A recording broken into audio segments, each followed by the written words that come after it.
Okay, should be live. Let's hope that everybody can find their way. I see Cider was already waiting, and if you're still here, I don't know. I saw that I had some people leaving and coming back in, so I don't know if they're already here or something. But if you're here, then welcome. Today we're going to be exploring Faceplant version 2.0, as you can see. Very excited about this. It's a big update for those that haven't heard the news. It's been all over the music production community on YouTube, so I'm highly skeptical that you haven't heard about this. But Faceplant 2.0 is out, and the main idea is that the modulation system has been massively improved, as well as cross-compatibility with multipass and snap heap. There's been some changes in here. As you can see, the modulators are now the same window as they are within Faceplant. And obviously you have all of the new modulators there as well. I believe they added groups for effects. Yeah, as you can see, which can basically create groups and you can put effects in there and then you can copy them over and stuff like that. So that just speeds up your workflow. Hi Cider, nice that you're still here. Still here or just arrived actually. There's been some addition to how you add modules. Like now you can add modules right here in the middle. What you used to need to do was create a module here, then it would create a group for you, and then you would have to take that over and then delete the group. So now it's just a lot more streamlined in the sense that you can just add things to this. Like say that I want a sampler there, then I can do that. And then obviously the big change is all of the new modulators that we're going to be looking into. So what I want to do is I want to basically just explore it, go through a few basic things that I want to make, say like a kick, a bass line, and maybe some percussions and a few synths and stuff like that. And I also want to experiment with a few ideas that I have for wavetables. So those are the things that we're going to be focusing on today, basically.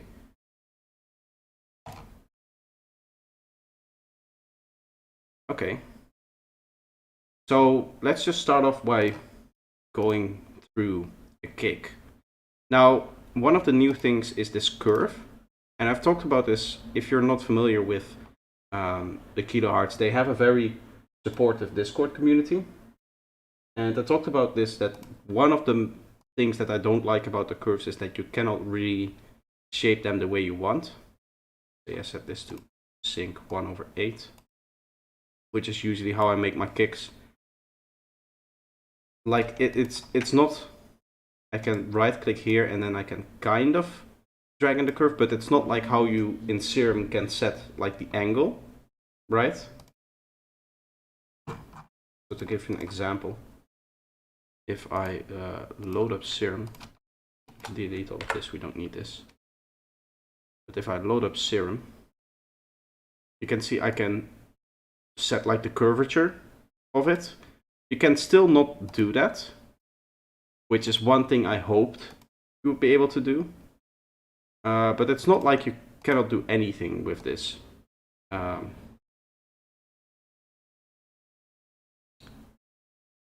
So you can still like draw in some kind of curvature. It just takes you a lot more points to really get like a nice transient or something like this, which is what I'm creating now, like a kick transient almost. Right, it's going to sound terrible, but okay.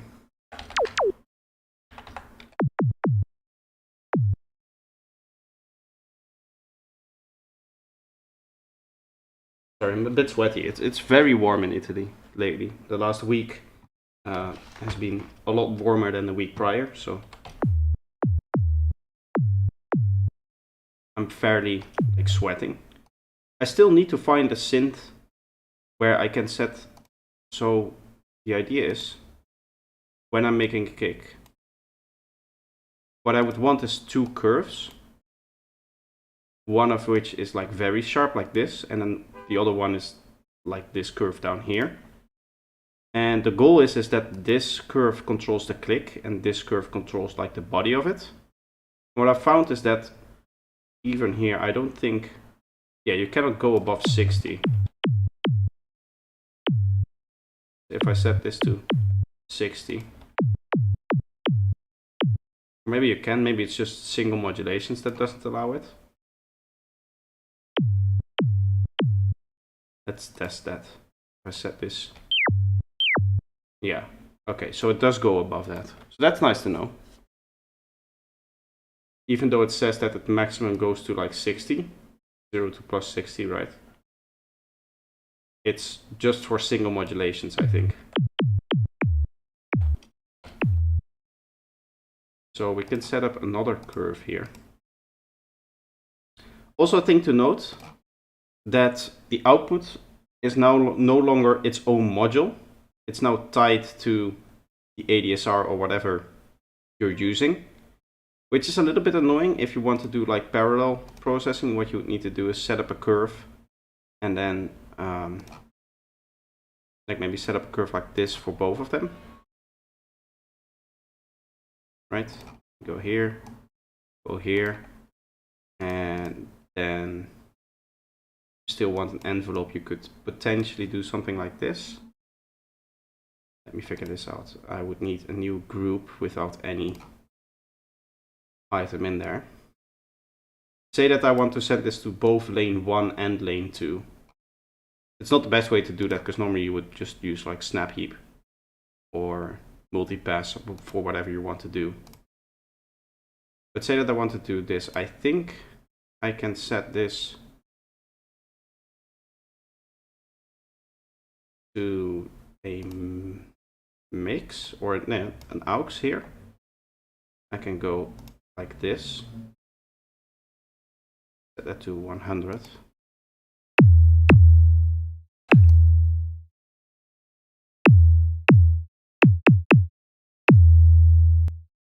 Yeah, and now I can set one to lane 1 and the other to lane 2, and then have them like both come into lane 3, right? One with like a phaser and the other with, I don't know, let's do frequency shifter.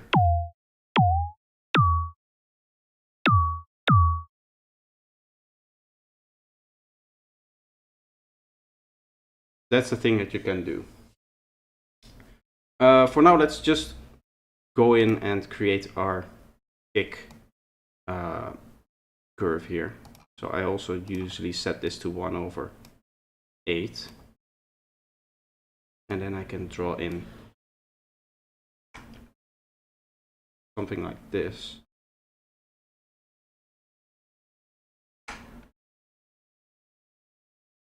I don't want snapping.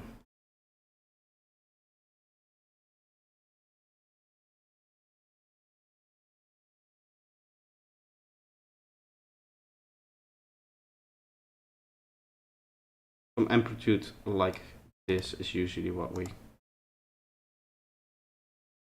go for.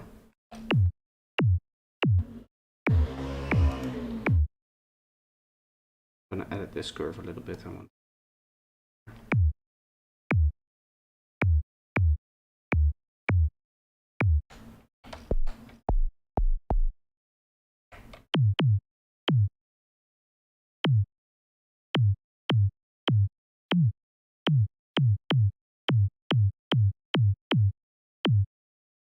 maybe a bit more body. Yeah, but this is how you would use like the curves for complex like envelopes like this, especially the kick volume envelope. This is not something that you can just draw in with an ADSR, because you're going like up to down to back up to down. That's not a shape that you wouldn't normally be able to do with just the normal envelope here. Because this is made to model like normal sounds like a guitar or like a violin, that all kind of relates to this way of working.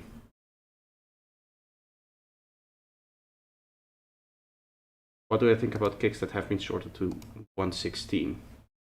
Well, there's something to say in the context of psytrance. There's something to say to do that. Like if I set this to all 1/16, You would need to edit this curve obviously to maybe be like a bit more like this.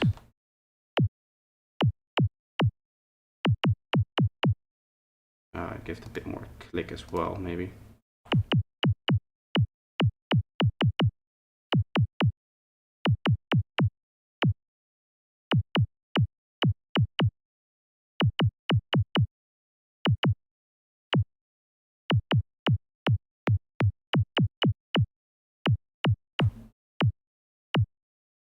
Something like this.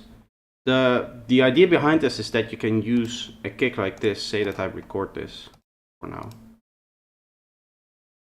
And I'm just going to play a single MIDI note. Please. Where is that? There we are.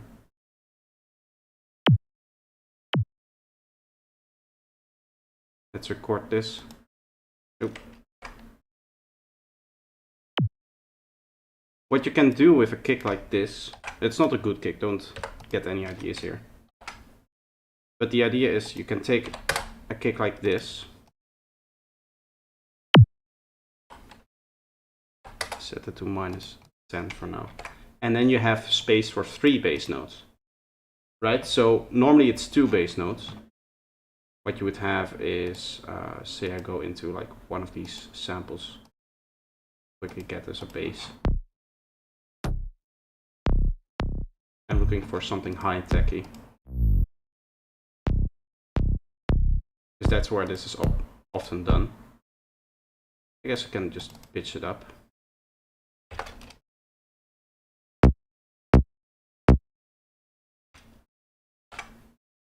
What you would have in like high-tech sidetrends is that you would have 3 of them, that you can have 3 at full volume, and it sounds a little bit more like this.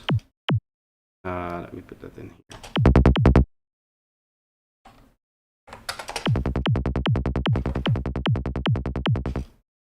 As opposed to the more ducking effect that you get from your bass sounding like this and the sub being there. So it emphasizes more this transient here, because normally this is like ducked behind the kick, and now it has all of its space to work.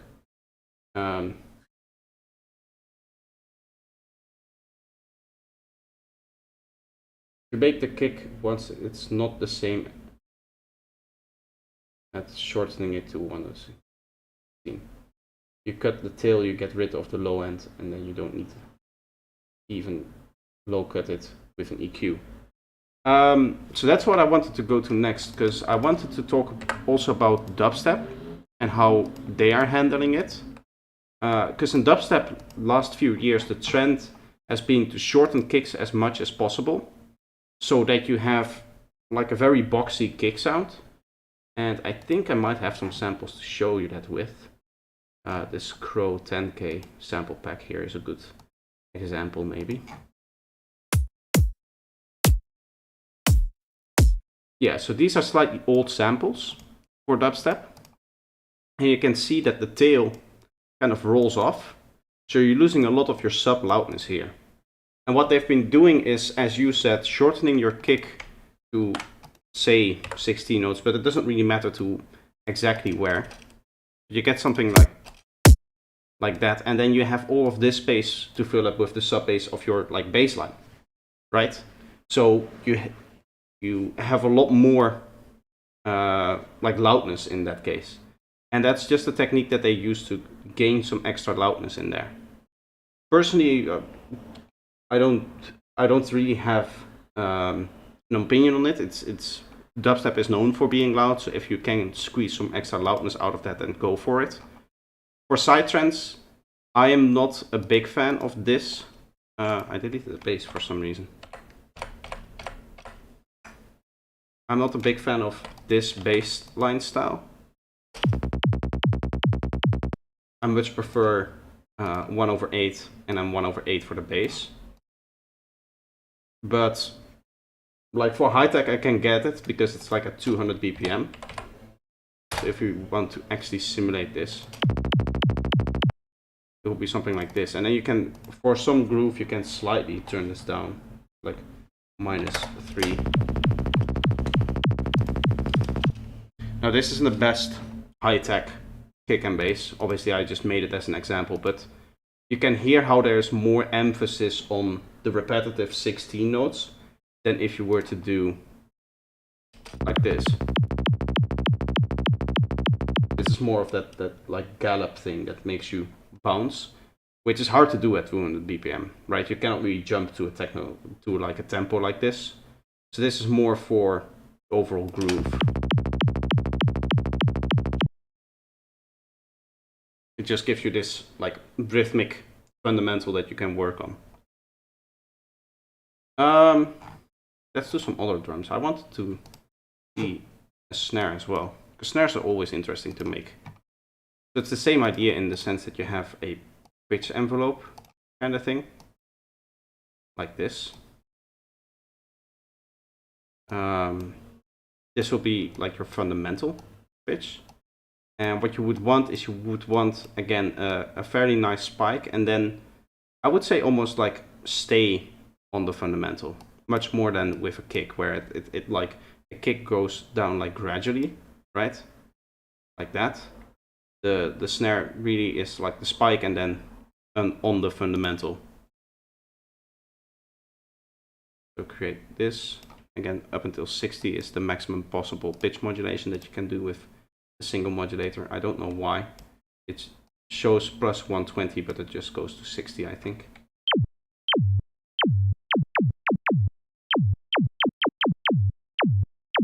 Maybe it does go above there.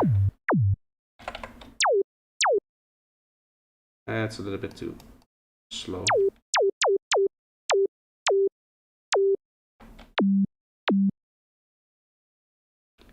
Need to see where we are right now in the spectrum.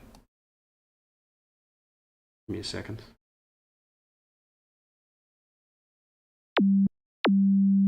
Yeah, that's the kind of area where you want your snare to be. And then we just add noise. We can create its own component. Let's actually mix these together. I think that would be easier. Now a little bit easier to see also where you're dropping things, like instead of outside the group or inside the group, right? You have the choice. So that's nice. We want this to be as bright as possible, so white noise. And then we're looking for a little bit of distortion in here.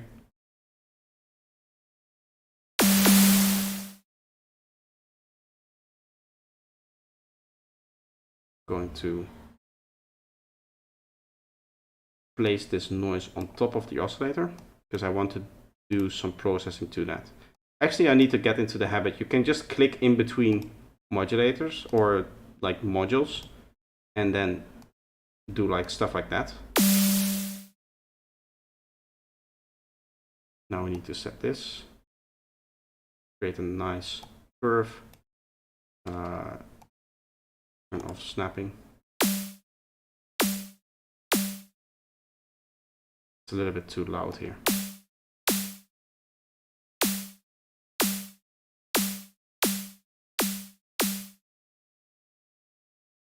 Might still be a bit too.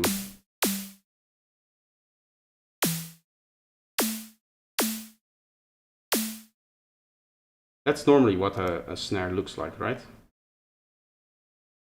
Because it's not sounding great.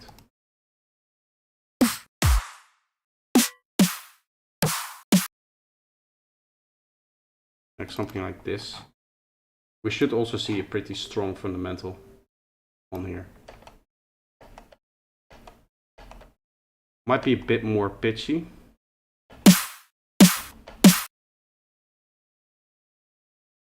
And it might also just have a curve that is different. So we would need to do those in. How would you? Yeah, you would need to put your distortion here.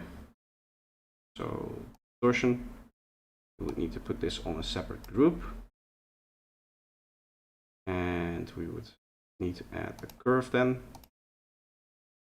And the idea behind this curve is that it's just shorter, I think. Let's see. Yeah. And then you can shape it with like an EQ or something.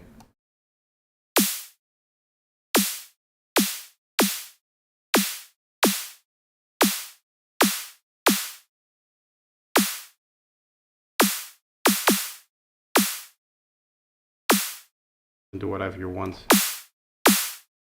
Really get some high end out of that. I think it's still a bit too high endy. For some reason, it always opens on my other monitor there.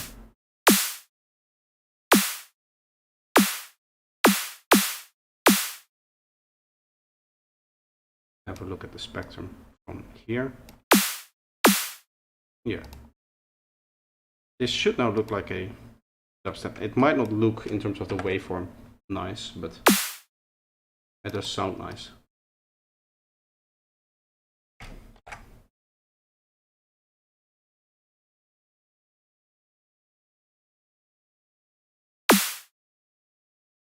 Yeah, you would probably give it a bit more fundamental, like right here.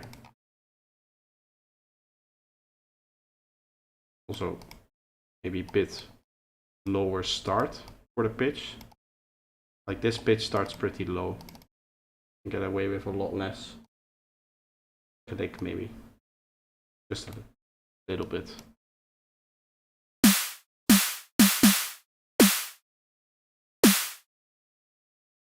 Turn its volume up a bit.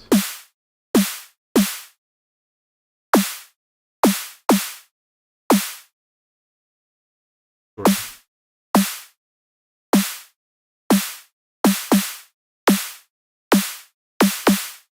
Just going to shorten it so we still get that click, but we get it like shorter and it's more like this waveform. It doesn't take so much to go down. Oop.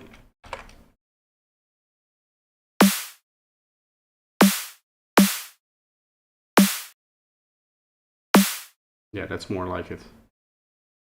Mine is a bit snappier.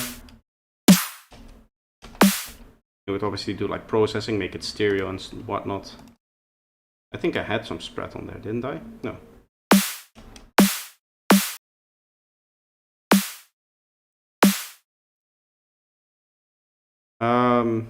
Let's do it this way. Let's set this to lane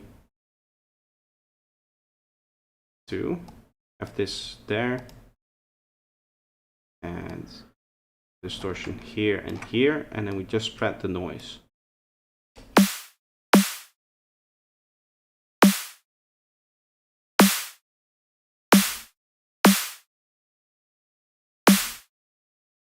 At least that's the idea. Can I stereo spread it a bit more? I have to learn again where everything is. Okay, so the noise goes to 1. Why doesn't towards the end sound stereo? Maybe a bit of reverb. Convolver.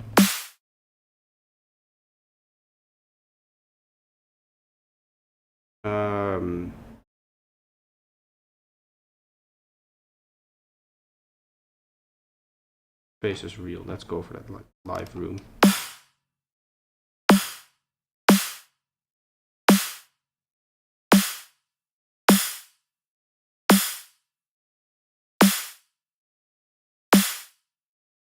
Something like that. That's what I'm looking for.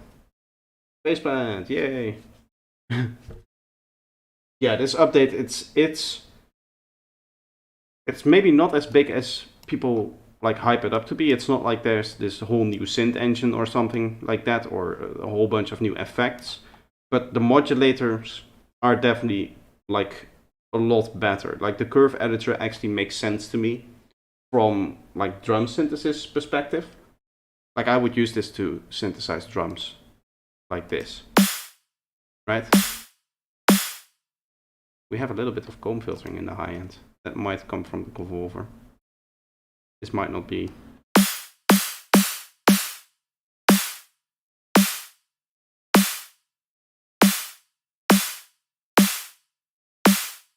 Something like that is better. Let's have a listen. Yeah, that works for like a snare hit. Now, obviously, this is dubstep. I normally don't do dubstep. I've done it like in the past before I started the projector project. I used to make dubstep, so that's why I know like how to make snares in dubstep and stuff like that. I've done that before, but I'm not going to get as crazy of a snare as like whatever this is. Like this is obviously better, I think.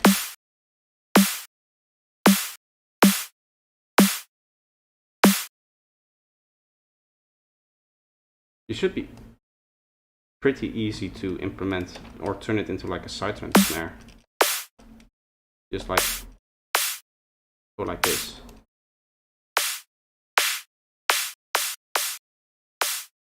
Maybe a bit shorter. If you want to make like a sidetrend snare, you would do like this.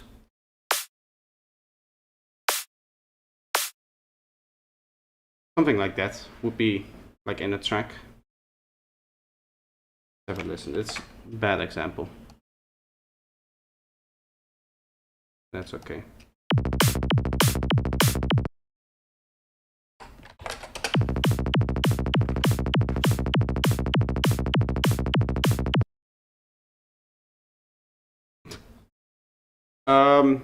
But yeah, as I said, we're just exploring it a little bit. I wanted to do some work with wavetables, create some wavetables here. I have an idea for a wavetable pack where instead of it being like wavetables like any other wavetable pack where you just open up, I don't know, whatever wavetable that you have here and you modulate through it and that's your sound. I wanted to do some more like utility wavetables almost. I have done some. I would need to add the location for that to show up here. Let me quickly do that.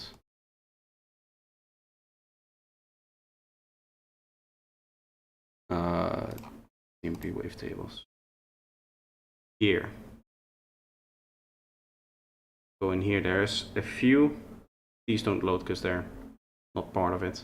I have some like FM carriers where the idea is that you take a different source, FM it by this, and then this becomes your sound. So you can play with like the exact style of FM that you want, and you just have more control over it.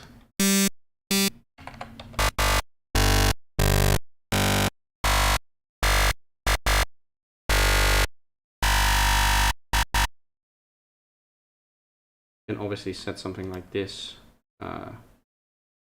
create a random, have that modulate the filter cutoff.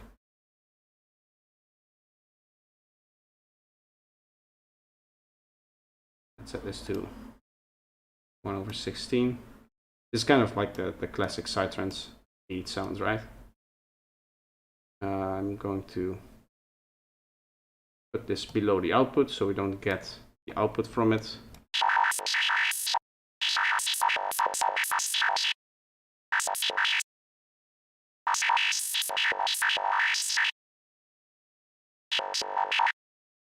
Oh yeah, this is 200, that's why it's sounding so extreme. Let's add a delay just so that you hear what kind of leads you get from this then. Sync. Yeah, sync ping pong.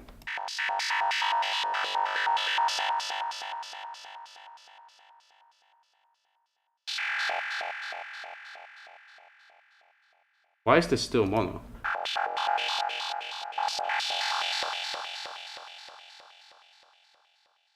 This seems to be an issue. This shouldn't be mono. It might be because our source is mono, and then it doesn't like the mono source, but we should have panning, like left and right. That's what ping pong is about. Yeah, it's still not panning.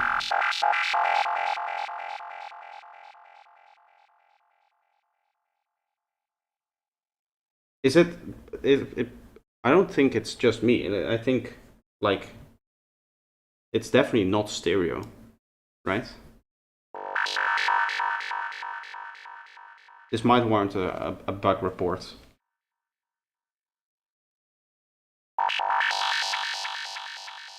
We can just check, to be honest. We don't have to speculate. Stereoscope.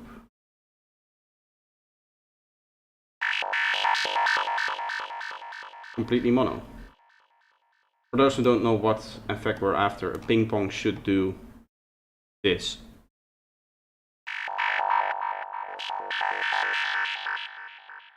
Right, we see the left-right panning happening in the stereo field. This one isn't doing that. For some reason. A bit strange, but okay. So yeah, my idea with this wavetables is to create like these utility wavetables that you can use in your sound design and not something that's like an end product. So we have windows here, which are used for amplitude modulation. You could also FM with that, but that's not really what they're useful for. That showed that there's a mono to stereo button. Like on the delay itself, or like if I have to pan this then it works.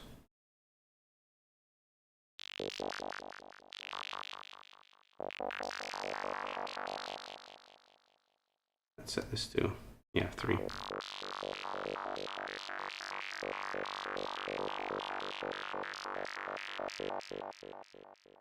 Still doesn't really make any sense, but if you turn the pan down, then it seems to work. It's like 2 cycles changing to 1 cycle. Well, I'm sure Dash will show up. I have faceplant in the title, so I know that he will. That's usually when he shows up to my live streams. Yeah, so this is for amplitude modulation, just real quick. Let's set up amplitude. Can I reach there? No, I can. You see how this, it allows you to select where you want the signal to go through. So this is a positive window. And what I've done with this window here is I've taken the windows that come from here, which are positive and negative, which doesn't really help because it doesn't select a specific segment, right? Or a specific part of the wave. I cannot say, okay, I want this part to be silent and then just have this part come through. So I wanted windows that allow you to do that. So this is a window as an example. Set that to 100 and you can select with the wavetable position how sharp of a curve you want this to be. Without it, let's turn this off. In this case with the saw, it almost works like a bandpass. But the cool thing is that you can use this with anything. So it's not like a bandpass or a high pass. I would say it would be a high pass, right? Like the effect that it gives. But if I load up, say, some strange wavetable and then set it up, I can still say, okay, I just want this bit of the wavetable here. And maybe I want, I don't know, let's say that bit there. And I want it to be like this wide. Get these nice clicky sounds. Is it spread maybe? I don't think there's a spread knob on the delay. You have duck, feedback, pan, which does seem to do the trick, but it's a little bit weird because without the ping pong, that's just doing that. Whereas with the ping pong, you would, despite of panning, I guess, have the ping pong effect, right? It's a little bit of a weird workaround. I might get why this is happening. It may be the case that it starts, that you can select if it starts with the right channel or the left channel. Yeah, so if I set it to the left, it will start the pinging or the ping pong effect from the left channel. Whereas with the right, it will set it from the right channel. which is actually really cool being able to choose to do that. It opens up a lot of different sound design ideas, I think. It's just you have to know this, right? This is not something, oh, there's ping pong, turn on ping pong, and then nothing happens. So there's maybe a little bit of a learning curve. Maybe if it's best maybe that if you turn on ping pong, give like a little pop-up the first time you use it to remind you to use the panning to actually set up an actual ping pong. Otherwise, it doesn't really make sense, to be honest. But this might be a cool sound design technique. Say that I have 2 delays and I take the key. It would also be cool if you could just set key information in here instead of having to do the calculation to milliseconds. I'll quickly do that anyway. I get a G sharp 0, 1000. You guys have seen me do this a million times, I think. I'm not going to go over it again. 19.2. 19.2, please. And then this one as well. 19.2 milliseconds. What I can do, theoretically, is send this to both lanes. So we would need to do it with the new group. And then we create our outputs here. Okay, for now it's, let's go for an envelope, because that's just easier. Like give it a bit of release maybe. Well, no, actually, I guess it doesn't matter, because our actual envelope is gonna be this one. We can just open this up, and then we have the space to work with that. And now I can set up a aux, which is an auxiliary input. Again, I need to learn to use the new way of working. Yeah, that's what I wanted to show. What happens if you have 2 ping pongs and you start on the same sound, they start on opposite sides. So what I've done is I've tied the millisecond timing to the key of G sharp by doing 1000 divided by the frequency of G sharp, or whatever octave that I want to target. In this case, that's actually 49.00 hertz, right? No, 51.91 hertz. So we land on 19.2 hertz in that case. I'm going to set this both to that, and I'm going to mix them in lane 3. Right now I can affect the individual ping pong. So for example, I can frequency shift one up and the other down. Now this is going to sound terrible, but it's going to give you a good idea of what it actually does.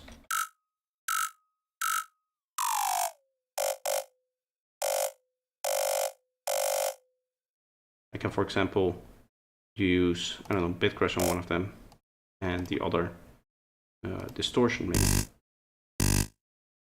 Or maybe I want one low pass and the other high pass.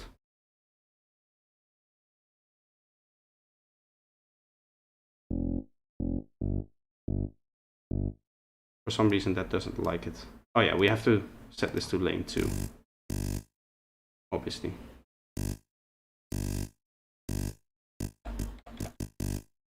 You hear how it's like really quickly ping-ponging between the two sides, starting one from one side and the other from the other.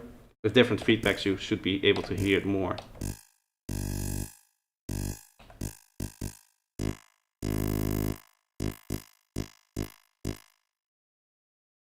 Now obviously you can also do this with like a normal delay. If I sync this,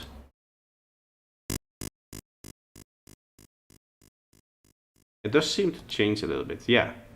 So what I've done now, here's another cool technique. I've shown this, I think, in a video. I would have to see what video this is. Let me quickly, I think I know what video this is. The idea behind this is it's having a delay that goes from a mono delay to a ping pong delay, like morphs between them. I think this is the this mixing tip cost me 250 euros to learn. This one. So the idea, I explain it in this video, but the idea behind this is that you have one delay on ping pong which is shorter than the other. So now I'm setting up an extreme example. Both are mix 100 right now. And then you pan them opposite, so they start at the opposite side. In that case, I did it by, I think, with a utility flipping the polarity of one of them. Or I might have a rack made for this. I think I do have a swap left-right channel.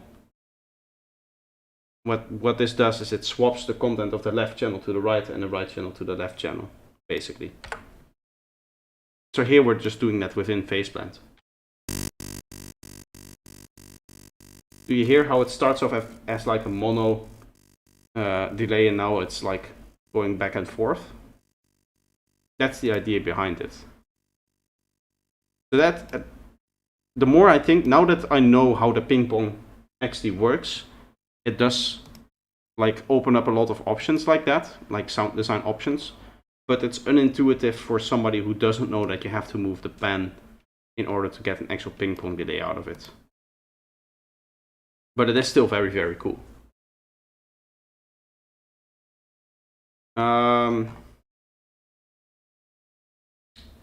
Let's see. It might be cool to show off some of these modulators by just creating a lead sound. So let's actually go back into my wavetable here, and we will use my window as well as one of my FM carriers. So this is just the start of a wavetable pack. The idea being that these are like all of the modulators and stuff that you might use in sound design.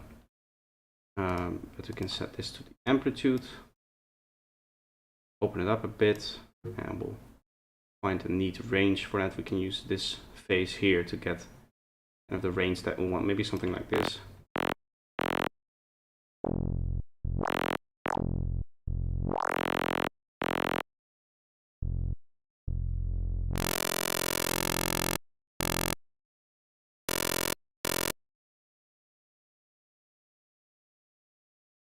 I'm gonna move this back 149 degrees so that it goes to 0. Or to 1, apparently 149 minus 149 equals 1. But that's okay. And now, yeah.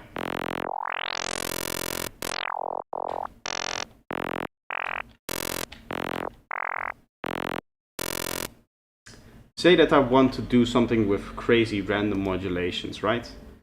We have these two modulations here, one which is this one and that one. These are basically tied. So let's set up some more modulations, because that's a good idea. Let's say I'm going to add a filter on top of this, like so. And I want to have the modulations be triggered by the same randomness, but not do the same thing. Say that I want a random like right here, 16 notes as is normal in sidetrends, and we just take the positive part. Say that I want this to modulate here, just going, should just go through, yeah, a few different ones. You can hear it poorly because of the filter. But that's the idea behind it. We can set up a filter on the cutoff too, so it's easy to see what's actually happening.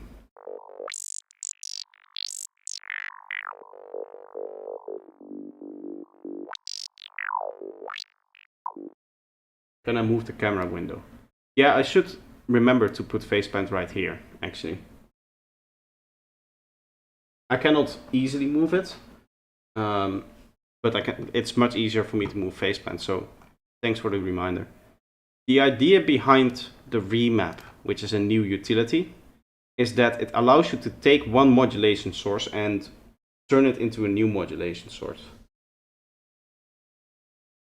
A bit of off topic, but I would love your thoughts. I bought Serum when Vital came out, which was a fat bummer as Serum is very metallic sounding on top of the massive options in Vital for free. Yeah, well, there is a difference. And for me, it's all about workflow. Like I'm pretty sure that you can find or you can train yourself to be as fast in Serum as in Vital, like in terms of synth layouts and stuff that you can do. They're basically the same synth. I would say they're both wavetable thing, and you have nice modulators here and there. You have your randomness, which plays a big role, right? And you have your effects chain, which is basically the same effects chain. You have to just reorder them, and you would get the same effects. But what I found is that for me, Serum is just incredibly fast, and that's part of it is because I've been using it for 4 years, so I could basically speed run creating a bassline in this synth. The other thing is that in terms of resources that are out there, in terms of tutorials and stuff like that, there's simply no match for Serum in terms of sheer amount of learning material that's out there. Even still, Serum is a popular synth and new tutorials are getting made, and it just has a head start of like 5 years on Vital in terms of all of the content being made for it. So if you want to learn sound design, then Serum is a better tool in that regard, because it's because there's just more options available, more resources for that.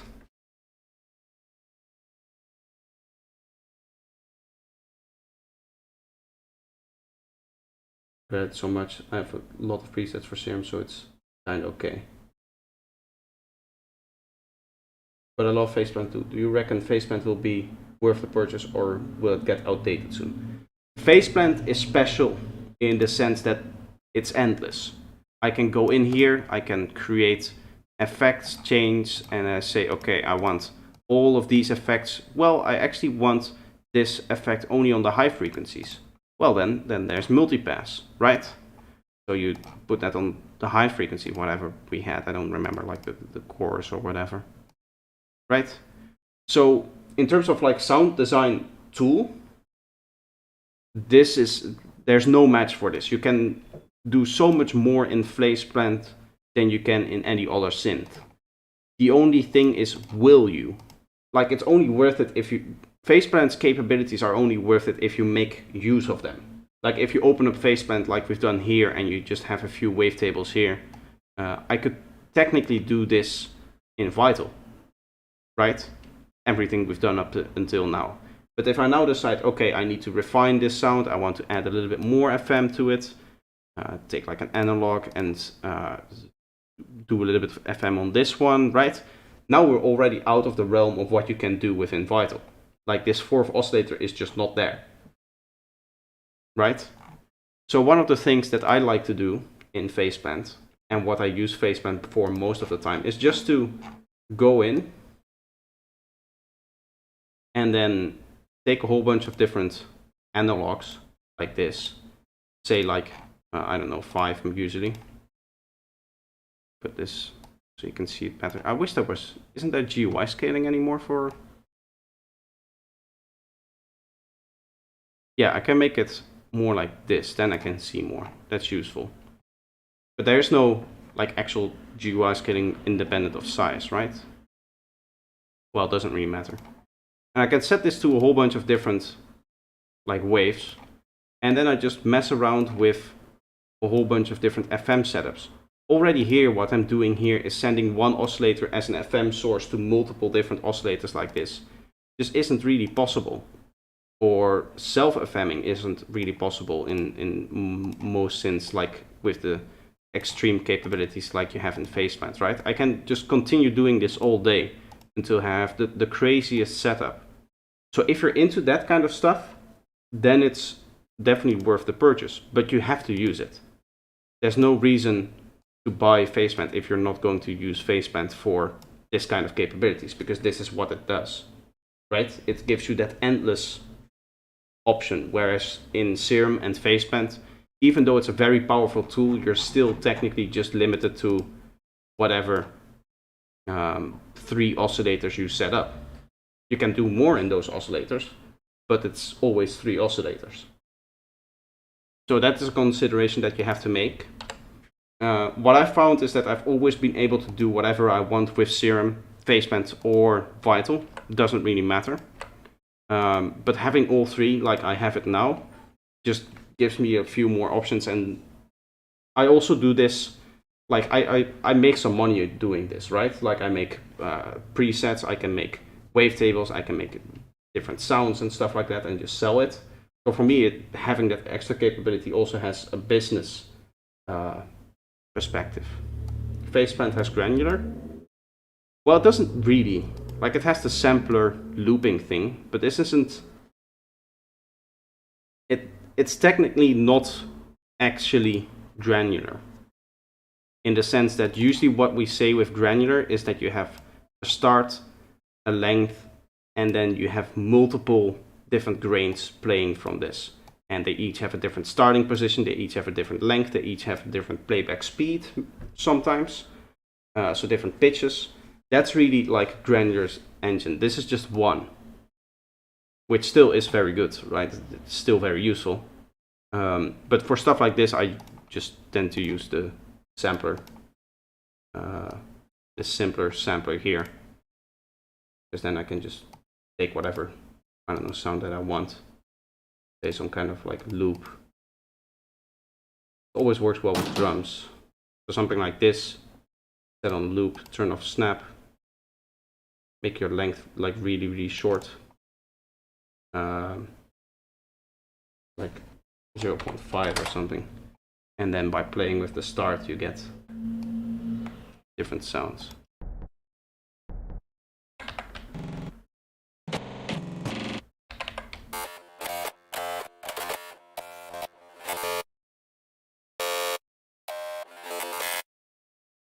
I can probably do it best with the LFO, actually. Oh.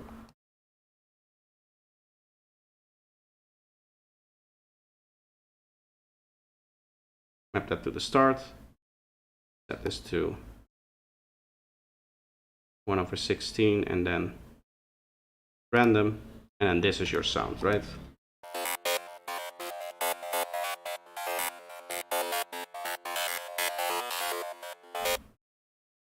That's kind of how I usually do it. You can do the same in Phaseband with that looping mode, but it's not really actually granular. Sure, you can theoretically create a granular synth from that. That actually might be a good thing to do it. I did want to talk about the remap thing before, which we were talking about before that question.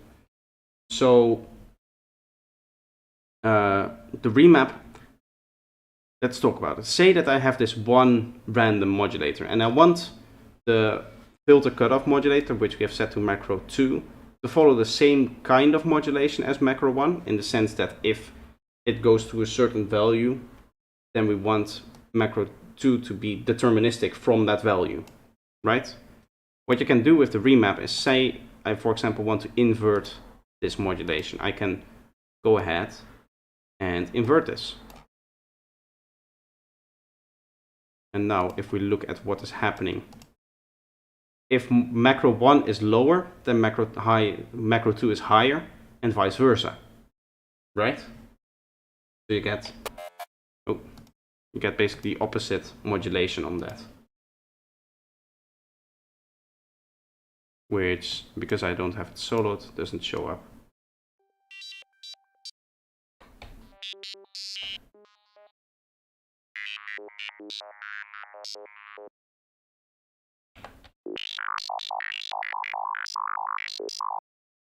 Yeah, but it doesn't really stop there, because you can just go ahead and create like another point, and maybe another one here, and now you have this different remap where it stays a lot more closer to the ground. So it stays a lot lower more often, but once in a while it will just go up. I can set that maybe even more extreme.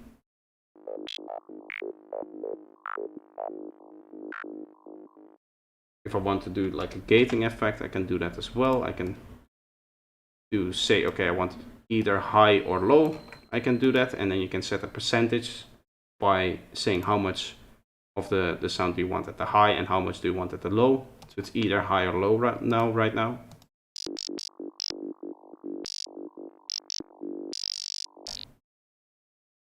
That's all cool things that you can do with the remap.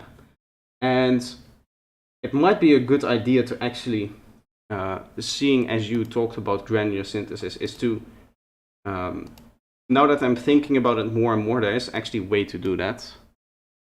So I will be able to say that I have a sampler and say that this is the loop that I want to sample.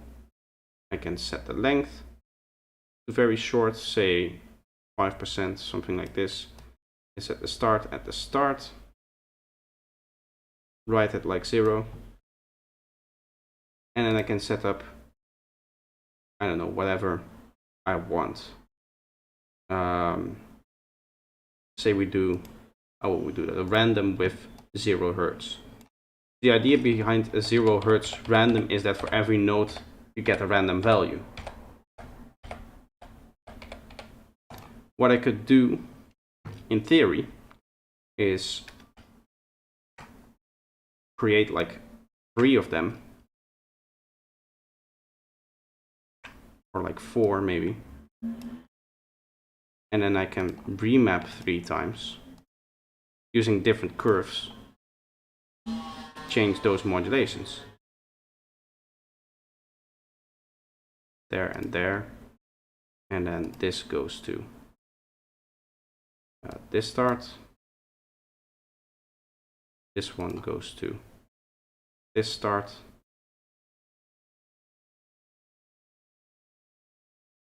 this one goes to there, and then finally our original one goes right here. And I can just kind of create random functions which just remaps the point.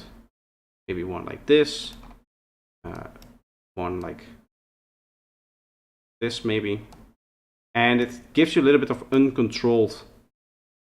It's not really uncontrolled because you can obviously control the shape of it, right? Say that I want one like this, which is different shape, but it's a little bit random, because if you draw in these points random, then you're not really controlling what the sound does. It's just you draw on these random points, and then whatever comes out of the random is where the different sounds are going to start. I also should set all of these to unipolar. That makes more sense. In theory, we should now have sound.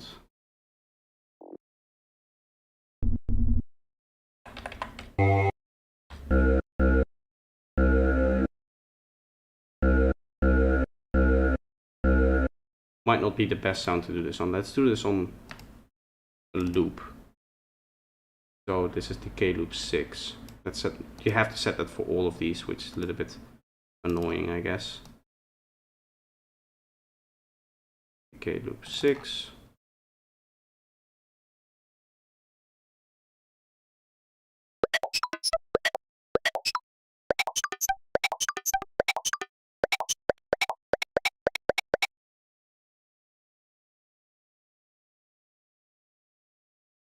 Yeah, I wanted to start from the drum loop. Is there a way to do that?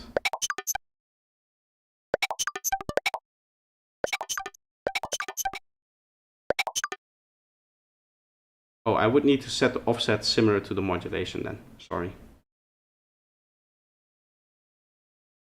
Yeah, we set this offset to the modulation as well, because that offset determines where the playback starts.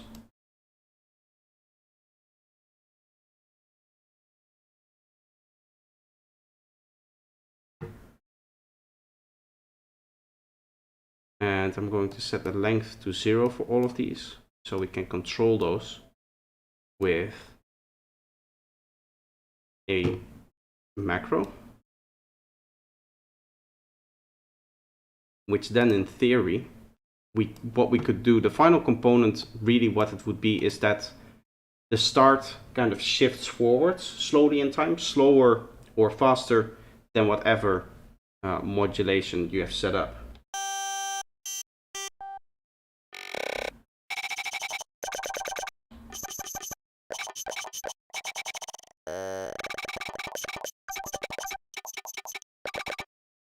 Yeah, and for the kind of like spread that you get, you could set one an octave higher and one lower.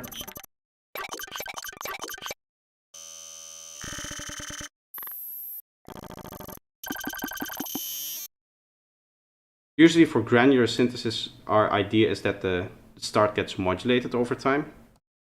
There might be a way to do that with the curve, where let's say we set this to fairly high value, like 10 seconds. We can just create a ramp up over those 10 seconds. Down the rabbit hole. Yes, I really like doing this. In theory, I can just add this to all of our starting modulations. And then wherever it starts, it's slowly going to go up and kind of ramp up. Right? Yeah.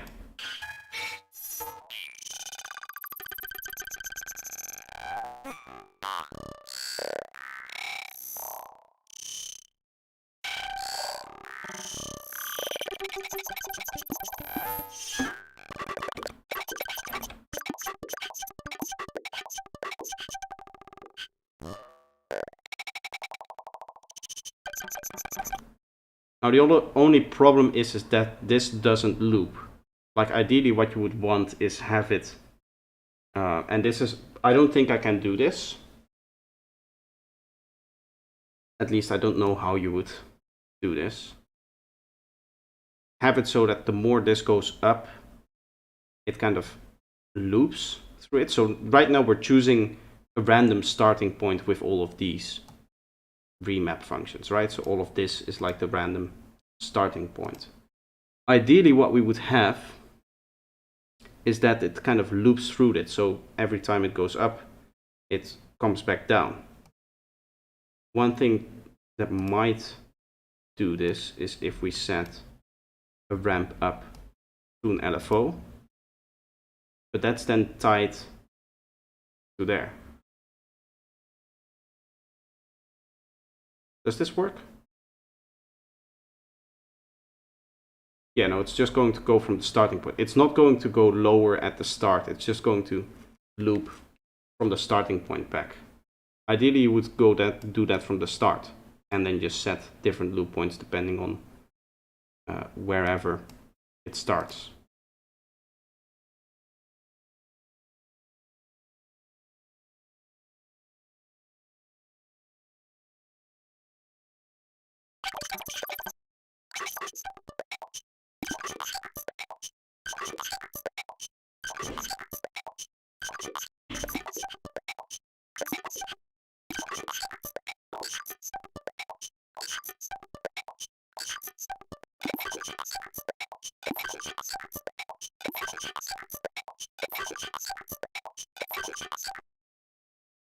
Kind of works, but as I said, it doesn't continue. Like it goes silent and then it loops back around.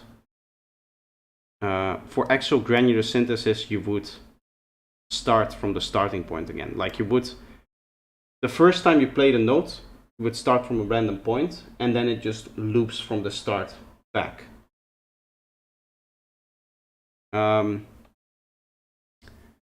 Yeah, how would I go about doing that? Let's set this up with just one, ideally. If we just create one loop that does that. Okay, so this is the length. I want to probably control start and offset.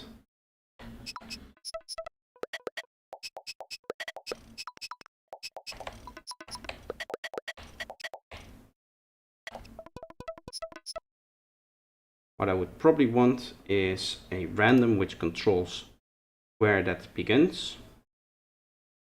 So this is just based on the note. It's going to set the modulation amount.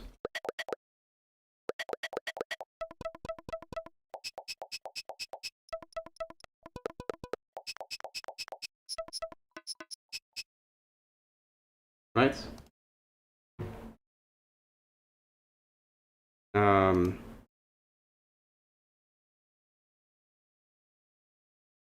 Might set that to here. No, that's just the amount of modulation. That's not what we want. Might set those to here and there.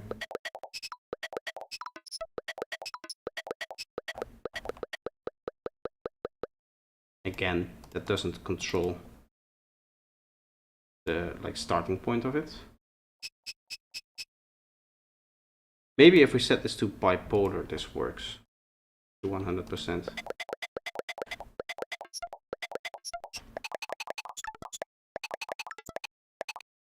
And it just kind of takes over. It's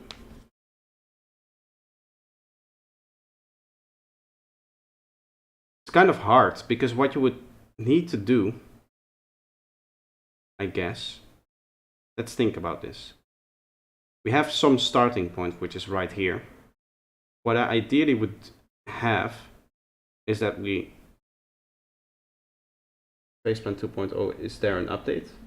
Yes, this is the 2.0 update. What you have to do is a clean install, probably.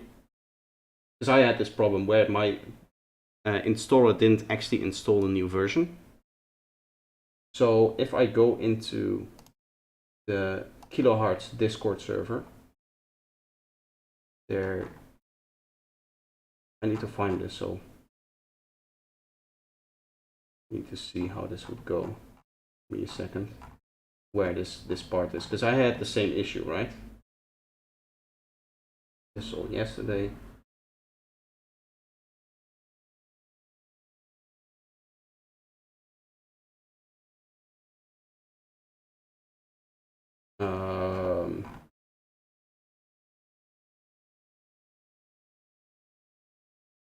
I came up with the same install issue.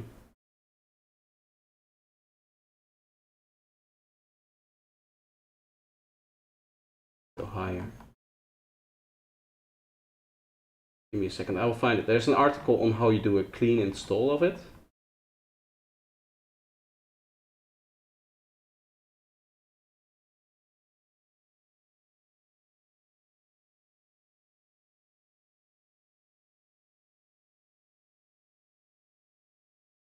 Here. Copy link.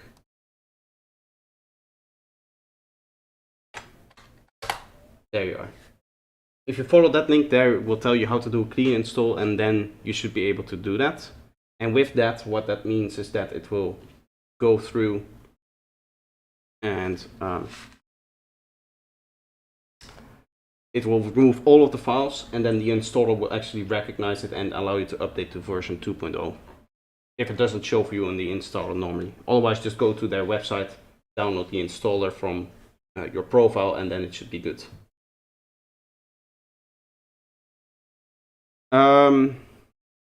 Let's see. What I would want to do is, theoretically, what we would want is a counter. So say this is our LFO that goes through, right? Which is this ramping up. What I would want is that the first time we start this from, say, here, or wherever the random point is. Actually, start this from here, right? So right there, at the height of our modulation. And then the second time it should start looping down. That's the idea. So we would need to find a way to see when it's when it's triggered for the first time and when it's not triggered for the first time. I think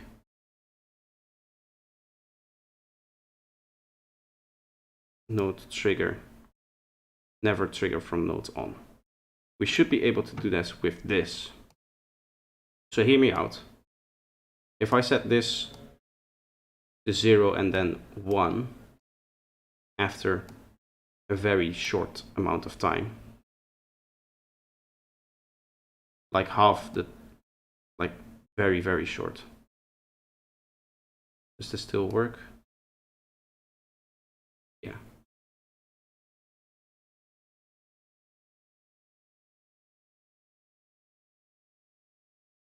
Okay, yeah, it just goes up to 1. Then theoretically, if I set this to trigger,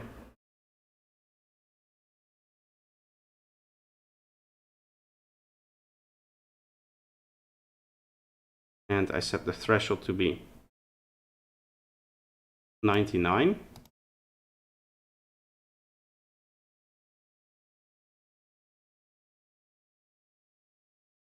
no trigger never.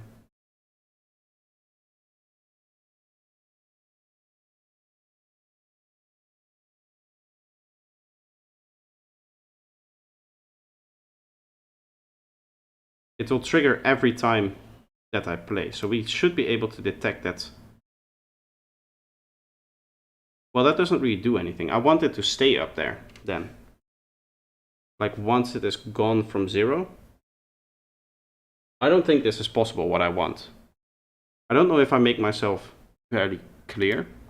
I might need some of your help with this. So I'm going to draw on the diagram what I want. What we basically need to do is distinguish between the first time this LFO plays and every time behind that. So the idea is that we have our modulator here, right? So this is our like little knob that is being modulated with some kind of signal.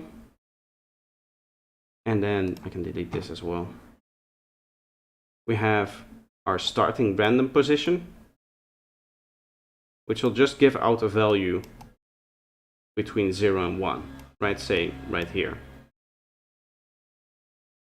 And then we have the thing that just loops through it. We want the first time we want it to, this LFO, either start from here or detect that it's the first time playing, and we play it through from that point and then snap down. So we need to modify the modulation amount. This is all to make a granular synthesizer, by the way. Theoretically, if we don't start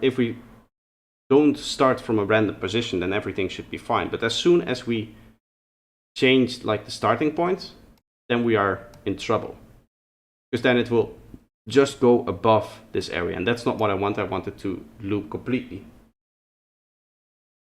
even though we are not starting from the beginning.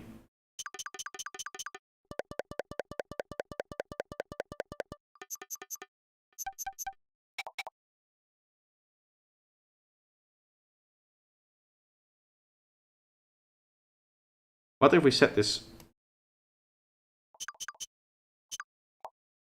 very long? Or maybe even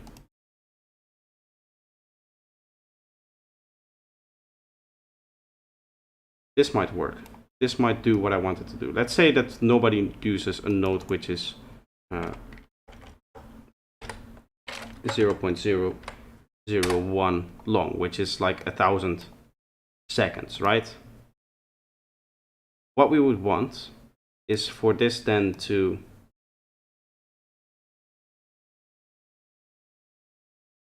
I guess go up to 1 as soon as possible, and then this is the trigger.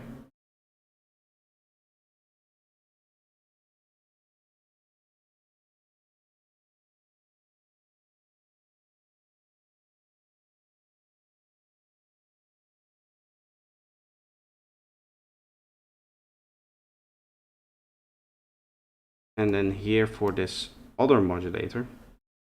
This might be a bit of a convoluted way to do it, but I think this works.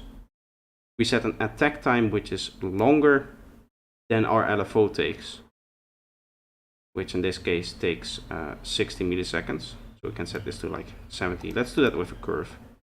That's better. We set this to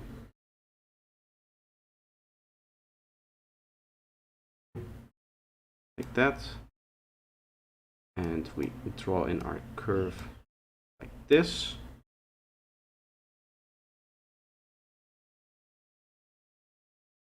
And we can set our phase then. Theoretically,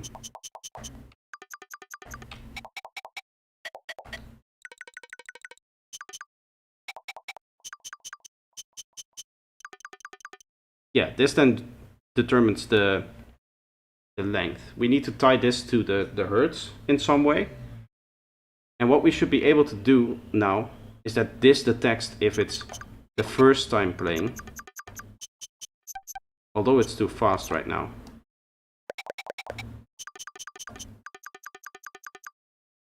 We need to time this. This would be 600 milliseconds.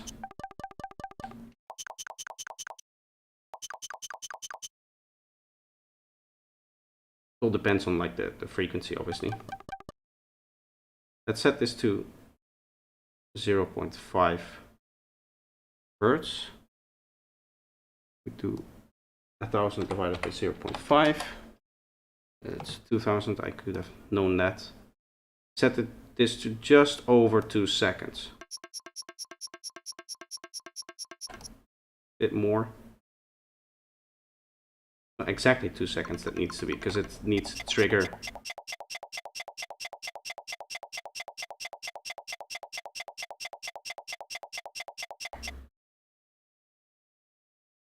So now what this would need to do, this trigger here, is for the first one,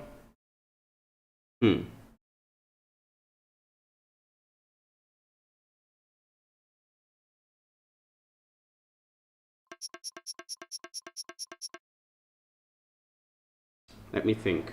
Now that we have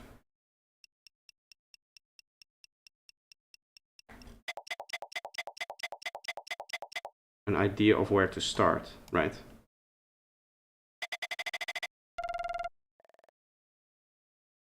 This is gonna go and modulate this.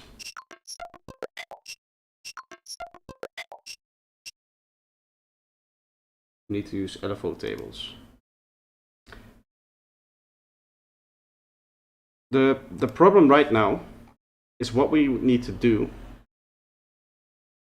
is make it so that if you want it to be at constant speed, right? Let's not worry about that. Let's for now not worry about the constant speed. We have this modulator and this thing. They're gonna go to both. And here I want this too. There's no way to invert this, right? This goes from 0 to... Yeah, okay, wait. I would need a remap which take this signal and inverts it.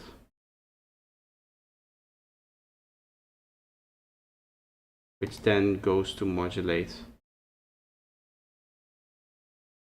whatever other one there already is. So the remap is doing the random. No. Needs to be the other way around. We have the remap to that. And then this goes in there. The LFO just a random. So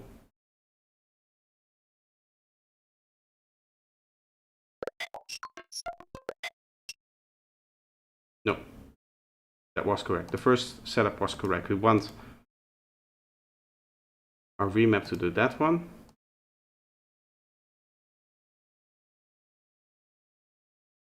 And that to do that one.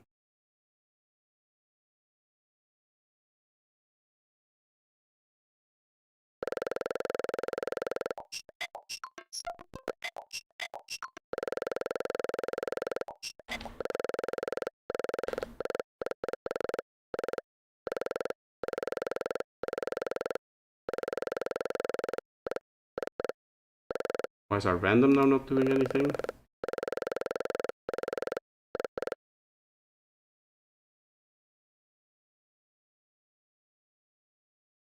Animate the modulator.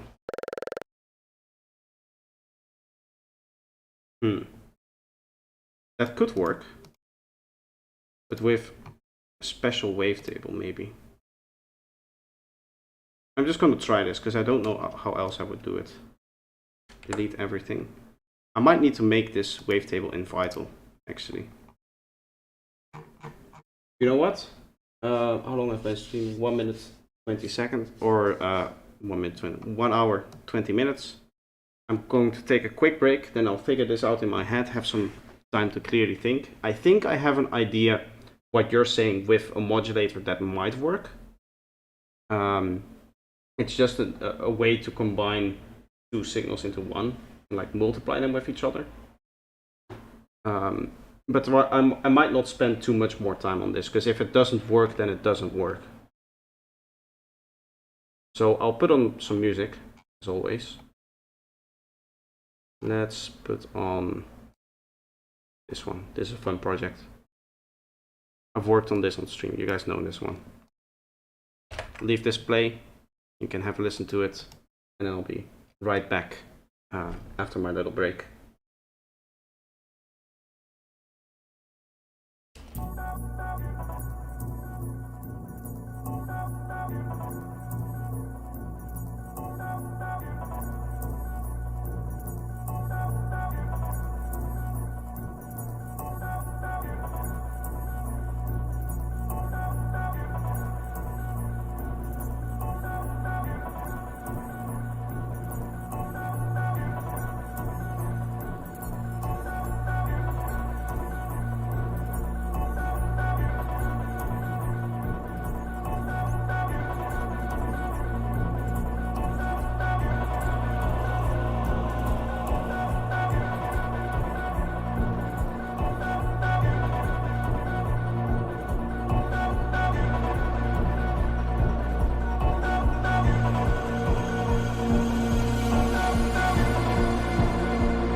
really captures our imagination.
relativity. Time going slower. Gravitational redshift. Time dilation. Einstein's relativity. Time going slower. Gravitational redshift. Time dilation. Einstein's relativity. Time going slower. Gravitational redshift. Time dilation. Einstein's relativity. Time going slower.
Travel has really captured our imagination.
Let's see if this works.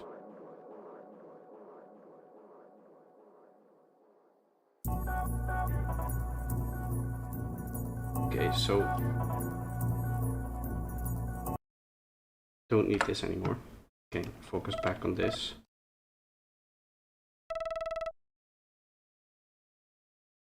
That's wrong. Base needs to be set like this.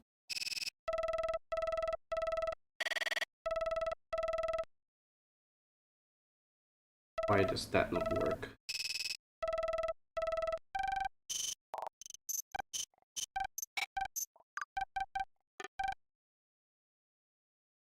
So we need to start from 180. So theoretically,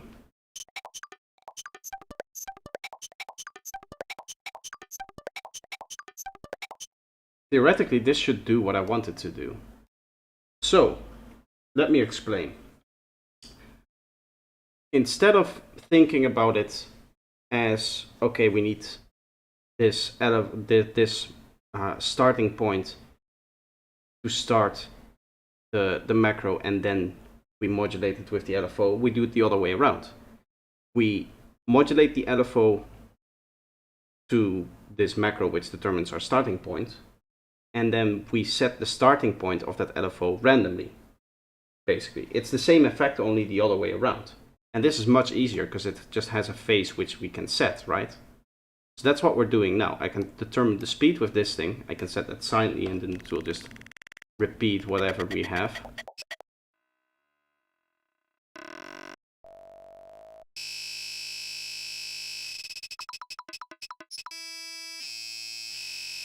Like that. And now we have just a random LFO. And we can set the LFO speed. And if we set some kind of speed, it will just trigger from some point.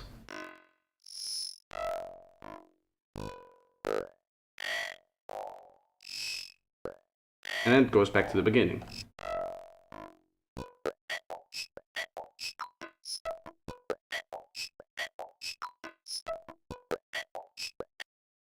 Let's set a better loop for this, by the way.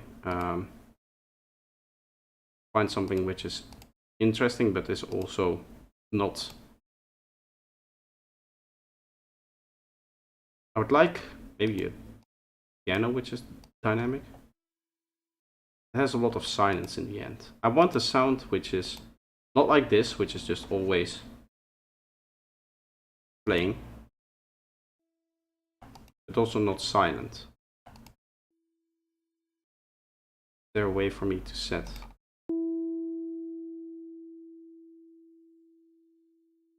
the end point? There isn't really, right? I could maybe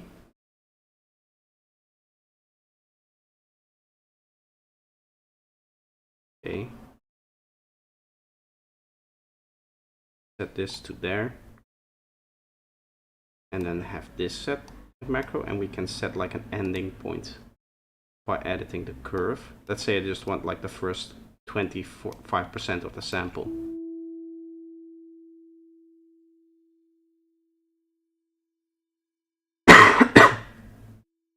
That doesn't really work.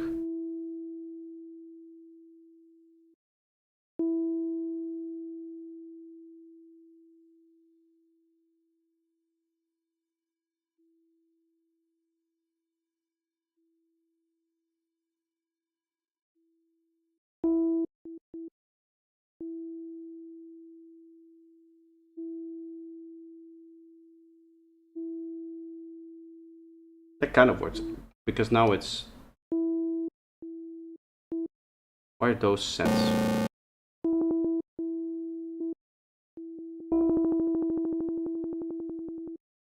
Add a bit of crossfade.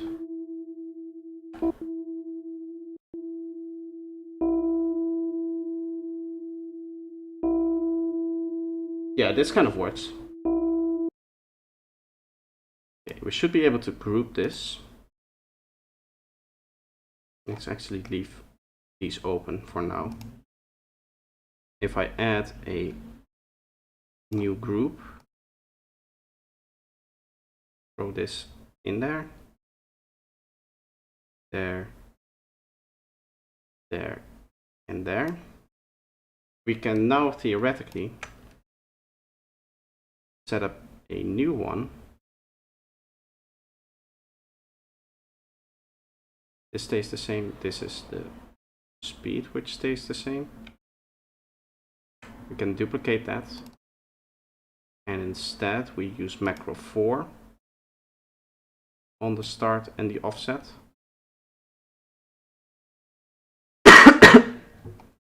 And then this remap, this goes to there, this goes to there, and then this goes to macro 4.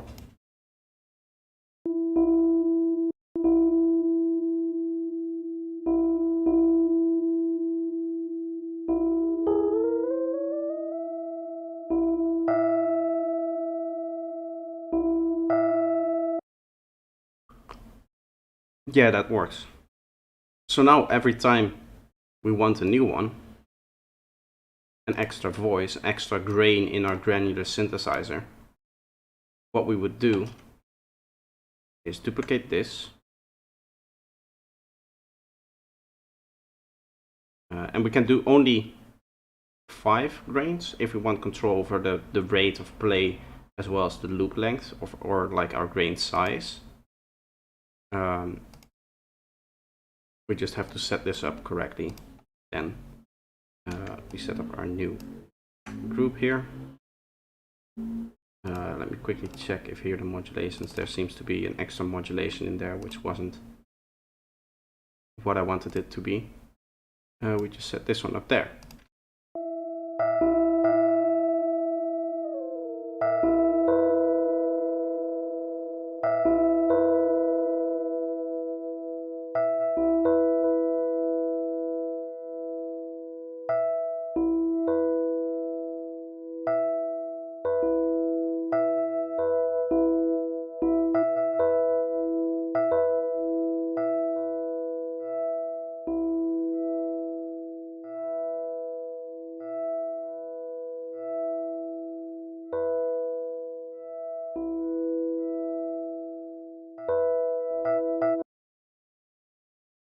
I have to set these. Yeah, we have to set these modes to sustain, I think.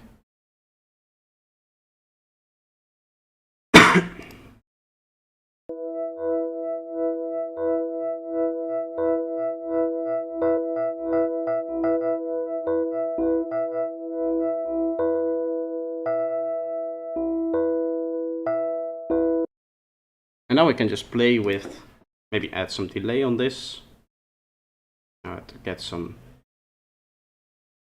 rhythm in here.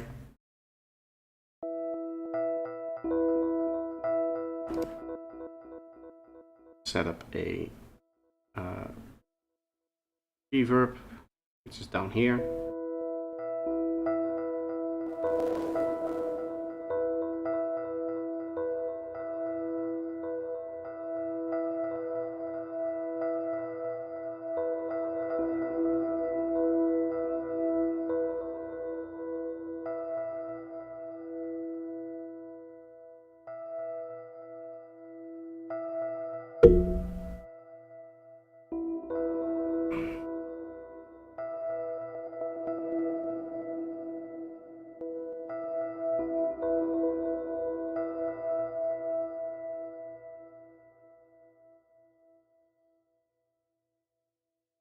The final thing I wanted to implement here is if we set this to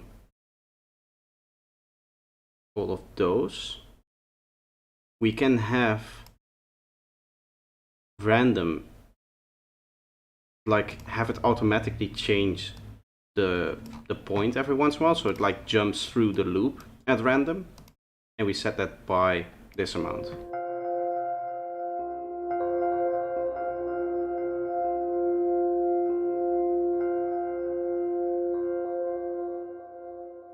So theoretically now it should be a bit more random with a low amount of these. These are the, what this is again? The playback speed. We want probably a little bit of a high playback speed like this.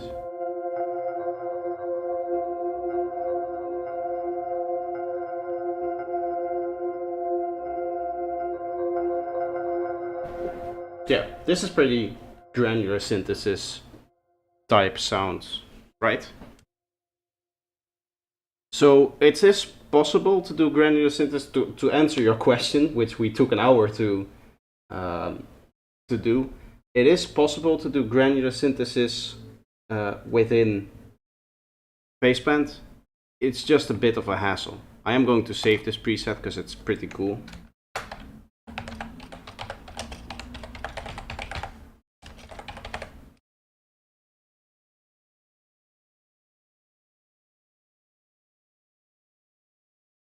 The only reason, or the only thing we needed, by the way, from the 2.0 version here is the remap. And even then, I think we could have gone without it by just limiting the automation amount. In theory, like this is the same, what we're doing here is the same as just setting this modulation to like 25. Yeah, now that I have the preset, it's done. I can just easily open up this preset theoretically and just work from there. keep those open and instead turn these down. So now that I have this preset saved, theoretically what I can do is say I want a different sample in each of these, which is also something in theory you cannot do with granular synthesis. Is I can say open up this one, and then here we'll go for like this one, and now we should have 3 different samples in here.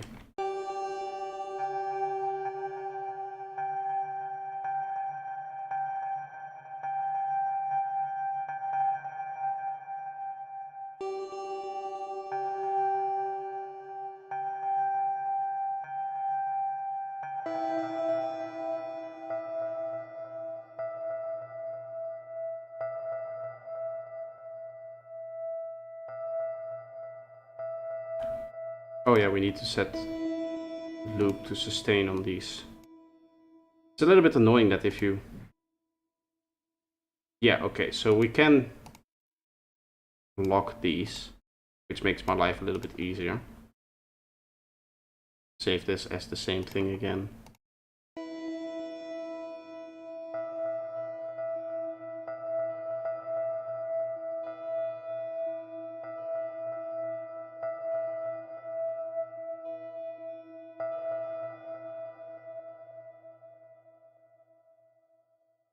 This crossfade is all the way up, right? Yeah.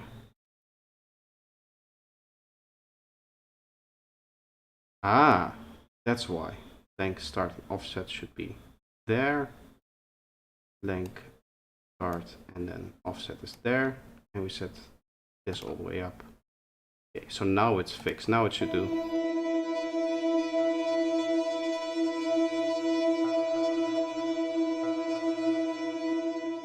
Can you add the whole preset into another preset?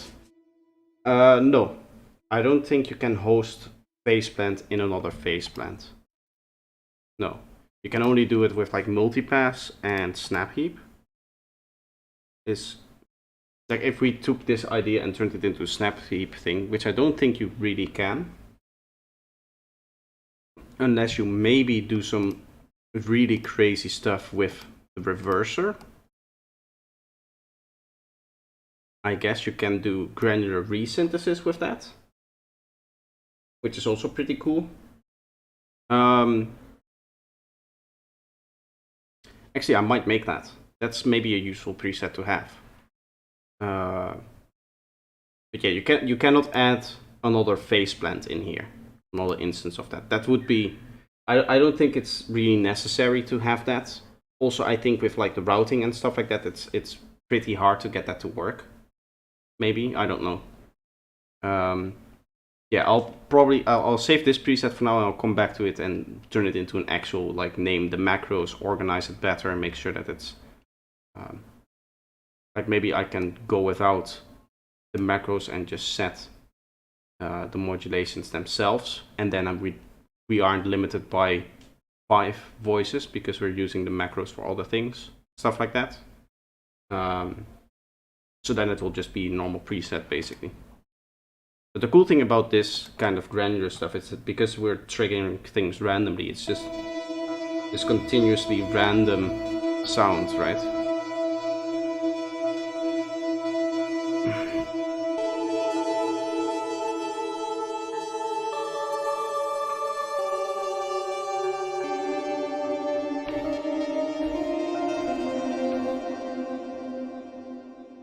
This is a pretty cool idea. We can maybe try out to write like a simple melody with this.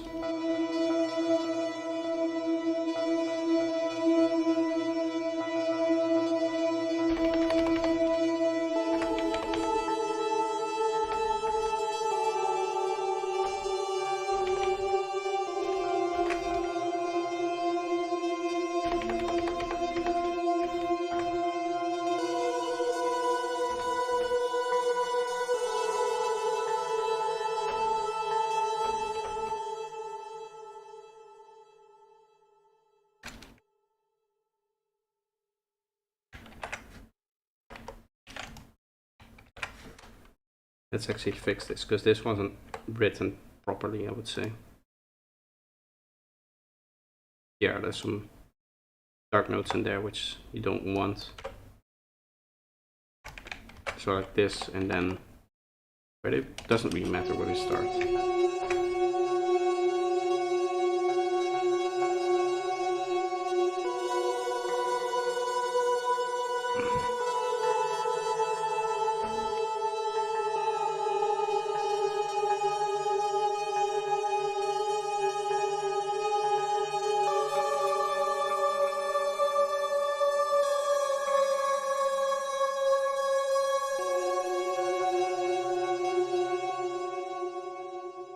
This is pretty cool.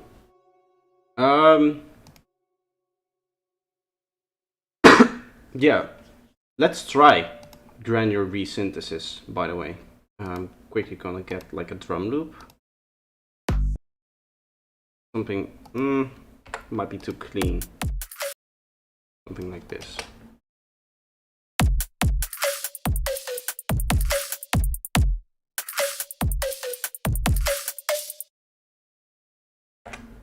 Pretty cool drum loop that I made. If I would want to do the same thing in Snap Heap, then we can set these two parallel. I guess not all of them are needed. Let's do 3 for now.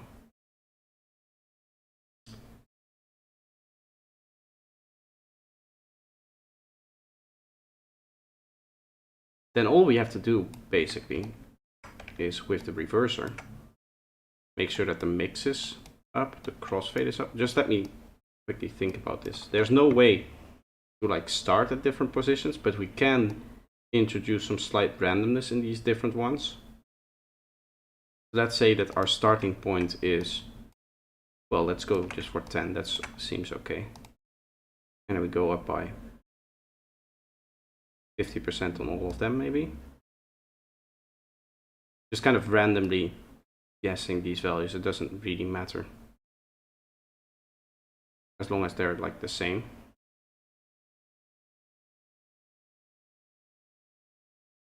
Then theoretically, what we could do is with 2 remaps, there and there, remove these last 2.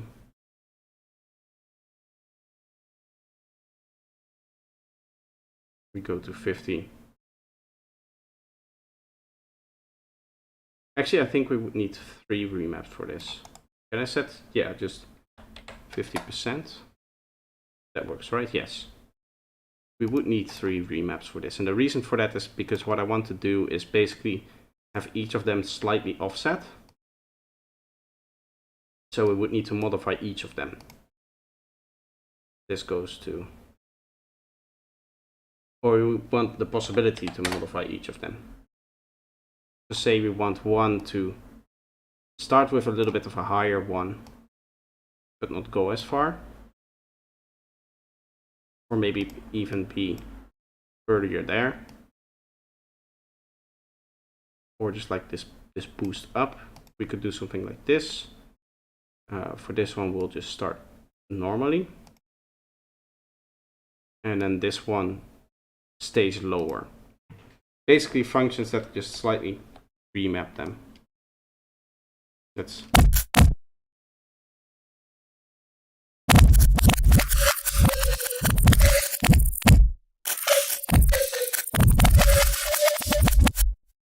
might not be the best sound to try this on. Maybe Sounds of Kashmir vocal,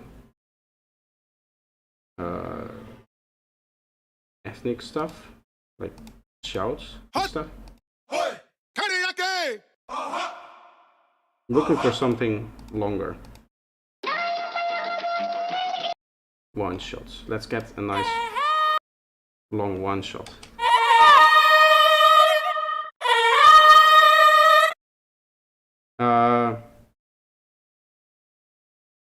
Gonna have this go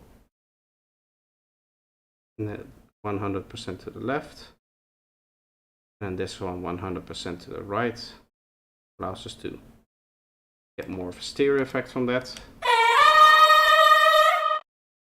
Obviously it's a little bit loud.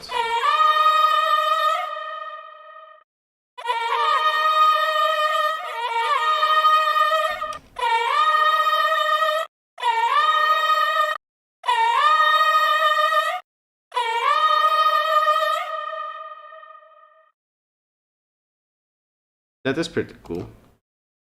Save this as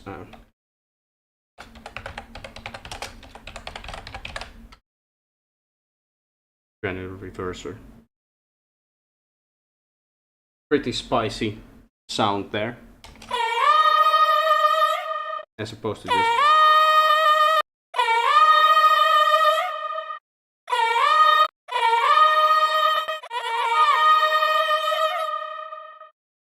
what is kilohertz 1? I think it's a synth. Yeah. Say.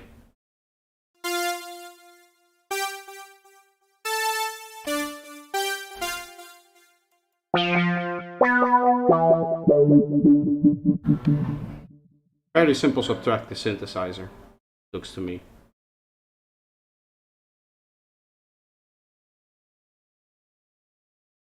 Very simple, just like 3 oscillators in here. Almost no feedback in there.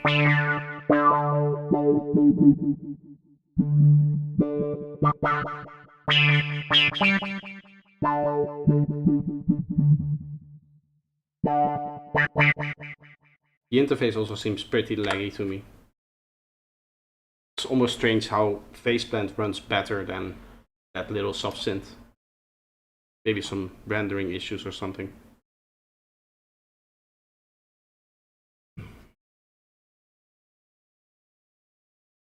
Yeah, it's not something that I would use a lot, I think.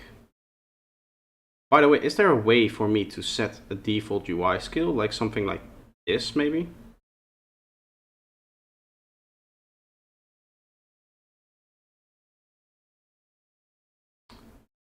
Can I do that?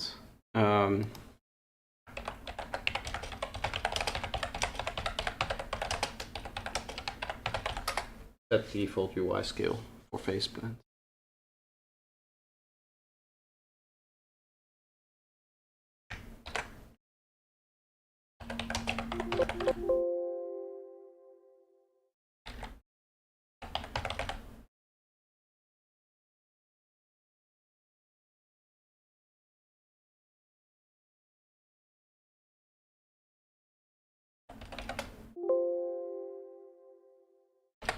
Doesn't seem to be in there.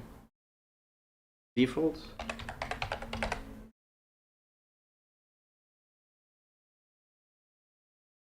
Default presets, default location, default selection tool, default selection tool, default selection tool. There's no way for me to set this automatically to like 85% when it opens, I think. Unless I'm able to do that through, yeah, set default configuration. Now, in theory, yeah, there we are.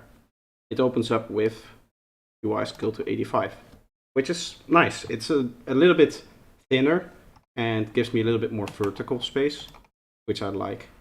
It's a little bit hard to read the text, mainly for you guys watching the stream. I think for me it's fine. Like I have a big monitor, no problem there.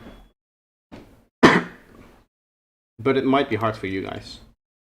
Now, what I wanted to do, and this is probably going to require Vital, because I'm much more proficient in the editor there, is I wanted to make a few more wavetables. So what I'm working at is like a utility pack for wavetables. So say something like this, which is values from 1 all the way up, right?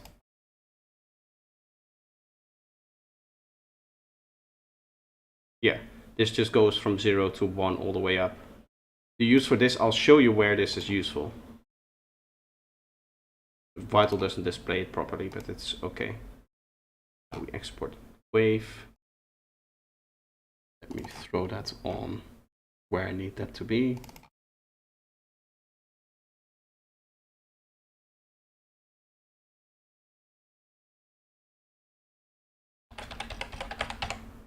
All this volumes. Okay. placement actually shows this better. If I have an analog and I open up that wavetable that I just made, it's volumes, which just goes from 0 all the way to high volume. And we look at the mix, right? We throw a mix down here. It allows you to add DC offset to a wave, which is pretty useful, I would say. Let's set this to like 200. It's just slightly offset. This is useful in FM, I guess. Let's not mix this with anything. We should be able to just set this as our FM output. And now theoretically, you can do some cool modulations where it stays at the same FM amount, but it morphs between different levels, basically. This is cool with a random. Let's use a random for this kind of stuff so that it easily gives you a whole bunch of different ideas here. Set this to there. It might not sound radically different all the time.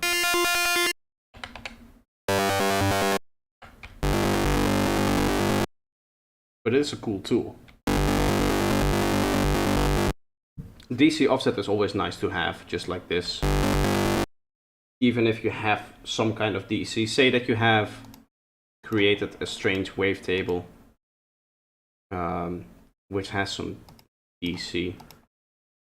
I don't know if I were able to emulate that, but say that you have like this cool sound here that you set up. You want to really drive it into the top, but you want to remove this DC here. Now in the new distortion, you can actually just toggle the DC filter itself, which is not what you can do in here. So here you'll be able to add a mix and a wavetable. And then by adding my volumes, which I'm going to rename to like DC, you can counteract this DC offset, which is different from just drag it in here and turning this off, right? So this is different distortion than if you were to do it with the bias like we had before. This gives you a different tone, theoretically. It does not have an output. For some reason this is banned. Okay, yeah.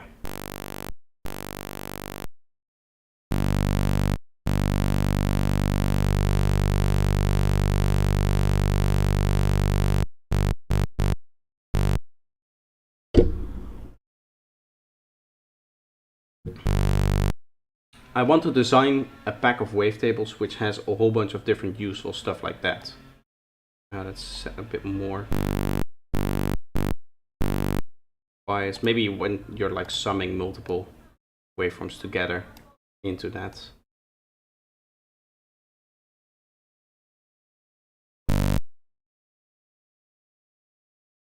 Can you please suggest best granular synthesis plugin? I am not much of a granular synthesis guy. I don't really use it often. So I don't have a specific plugin just for granular synthesis. What I did just make was one in, where's user? Here. I made this one here, the granular synthesis thing. It still says my old artist name, so I need to change that. That's my PC name.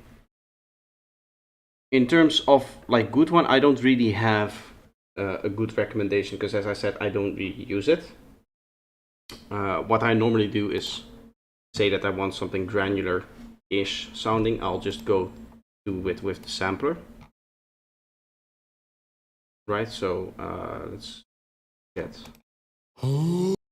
sample like this. I go loop, turn off snap, turn down the length, and then I can add some crossfade, and then I can morph between them basically, right? So now if I play this,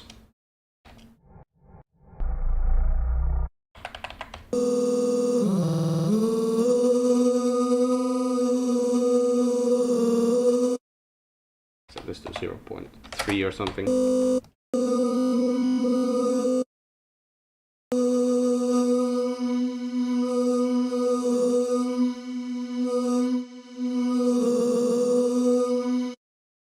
That kind of works.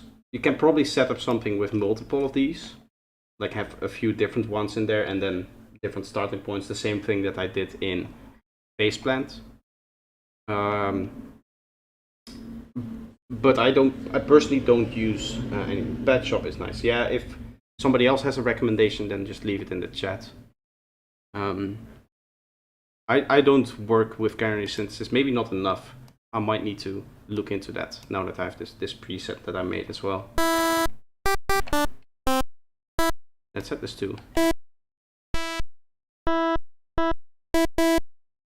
What I'm trying to do is get a DC offset out of this, which in theory should be possible if we just sum these correctly with correct phase, but it does seem like it really doesn't want me to do that.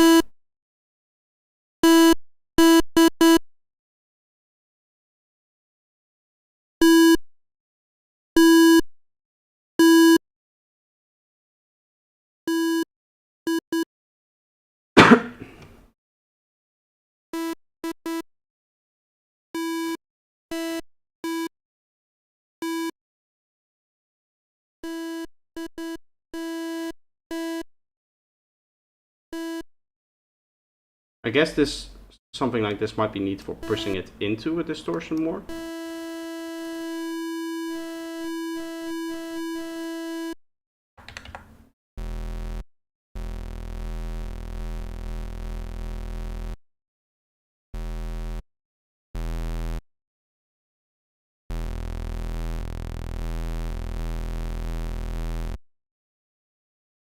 Might be a good way to create neural basslines like this.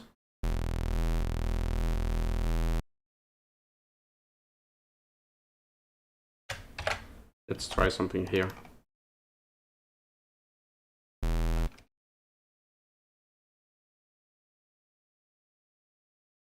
You have kilohertz 1. Yeah, but do you use it? Any tips on how to make slap house bass hit hard? Yes, distortion, compression, and good sound design. Just compression in the sense that you add a lot of this stuff. Now this is not a slap house bass, but just as an example. And then you saturate it even more, go like something like this. And in terms of sound design, if you want more impact, a recommendation I can make is to take a curve. It's not going to be nice here. Let's do that in Serum. Now you have to help me a little bit with the slap house kind of idea. I think it's usually done with like FM. So you get like this. Get a nice strong FM setup, I guess.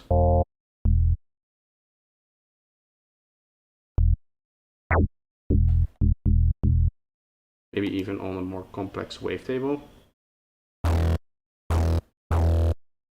Not like that.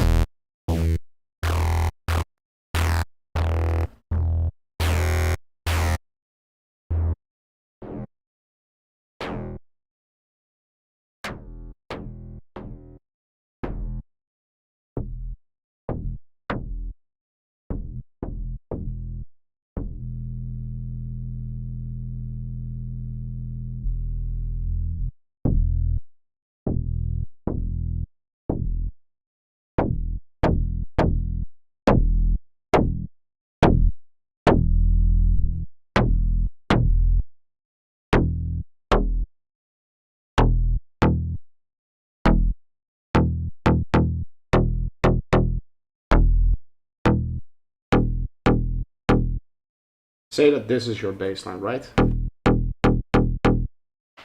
A cool sound design technique that you can use is to take an envelope that you have over and you turn this, say, to like 13. And you give that to your main I think it's the main oscillator, not the modulator, the FM one.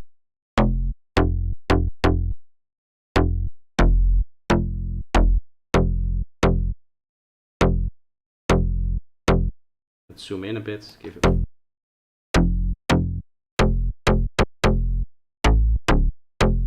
Something like that gives it more spice, basically. Ooh. Wait. Like, hear the difference, right?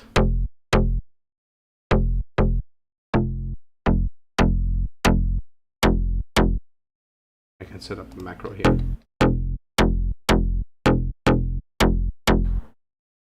So something like this is a tip, just a little bit of a pitch thing. Now I'm not 100% familiar with slap house, so I'm just gonna go on just like the general theory of making strong bass sounds.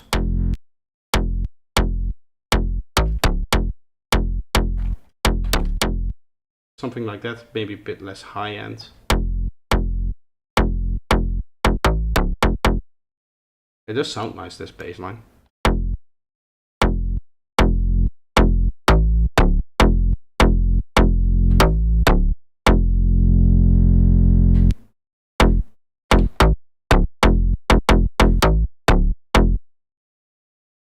In terms of sound design, something like that, it's really pushing it with an OTT and a saturator and giving it a transient through the pitch modulation, which achieves this sound, right?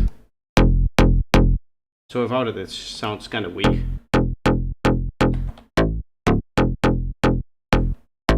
Already with the effects, it's better.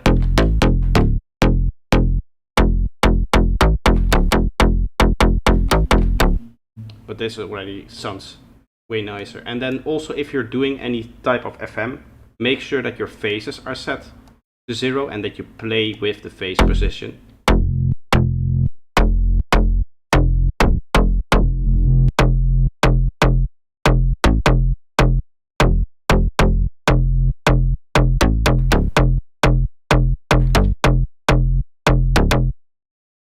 Something like that, I think.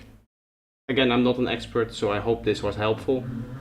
Akash, let me know if you want me to talk about something else. Yeah, I was gonna make neural bases with this wavetable, right? Let's remove this group, we don't need that. Let's do like a vowel thing. That's not what I want. Go away. Okay, we will make something like this. We can do like a 3-pole thing. 3-pole setup, which is pretty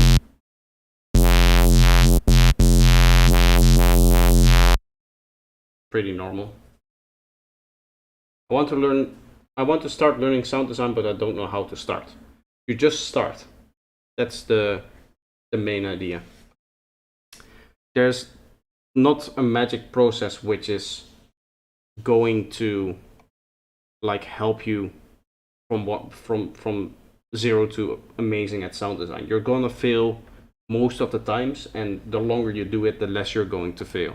And even for me, I've been sound designing my own sounds for like 3 years now that I haven't like really used a preset in productions. I've designed all of my own sounds. I still sometimes run into a sound that just doesn't work. And if you get over that, then it's it's really easy to then get going, basically. In the sense that you know you're at some point not going to or you're gonna have issues making your sounds. So just experiment, just play around with a synth, and it's gonna work. You might not always get a crazy sound, but hey, sometimes you do, and then you write off of that.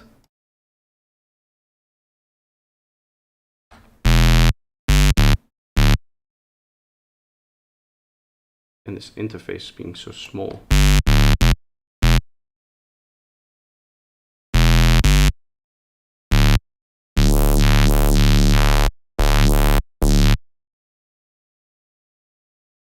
Let's set up a macro here.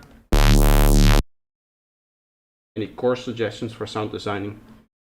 Not really. It depends on the music you make. And I make psytrance. If you're into psytrance and you want to work on psytrance, then I suggest obviously my own masterclass.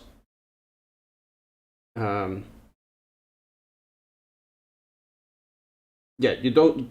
First of all, you don't have to. If you're into sound design, then like if you really have the idea, I want to do this thing because I want to make a special kind of music, then obviously I encourage it. But if you can get away with not doing sound design, then it might be better.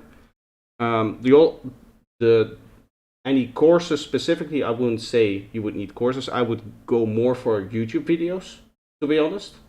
One, it is free, so you save yourself a bit of money. Unless, as I said, you want to do psytrance, when in that case I suggest that you buy my masterclass, because that gives me money. And I also do sound design in there as well, apart from just making a whole track, right? The other thing that I would recommend is, as I said, just experiment, because you're not going to learn by watching a YouTube video and then not doing anything. You have to do it yourself to learn it.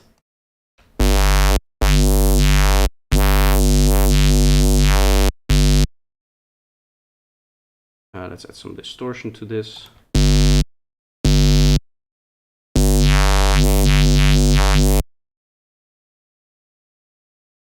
Next up, I want a nice scoop out here, like a...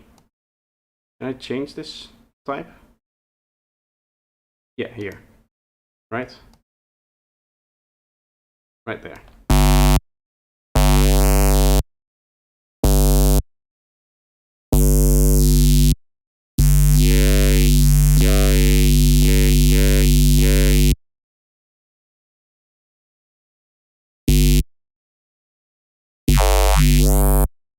Is there a way for me to add this to a macro? The Q factor there?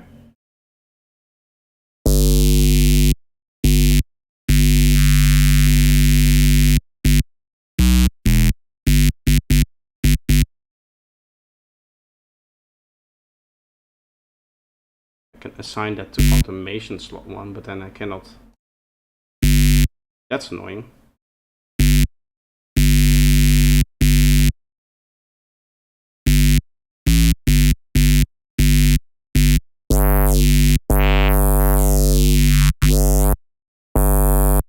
I guess that's okay.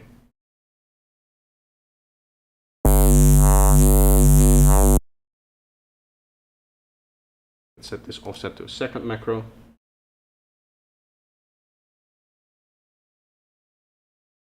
Thank you. Nice that you are considering my masterclass then.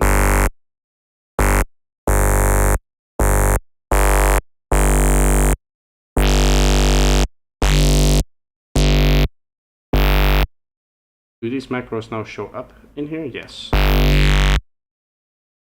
Okay. Let's try this out. We'll do the 3 macros that I've set up here.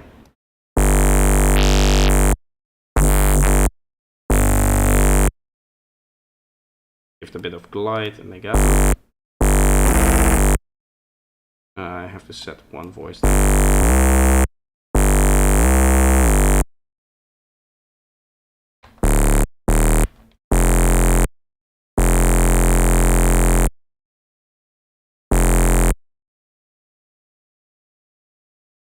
Do like a reasonable drum and bass tempo. Okay.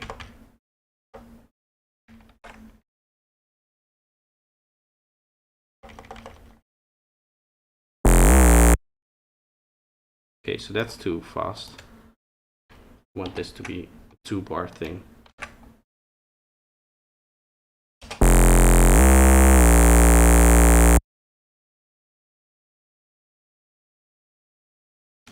Let's go down back to the root for this part here.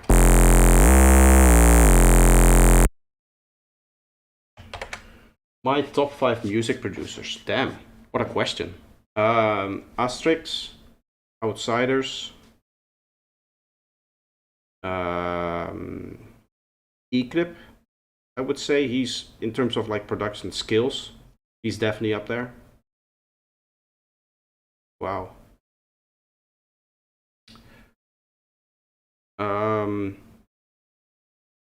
Tristan, because he does a lot of stuff in Ableton itself without any plugins.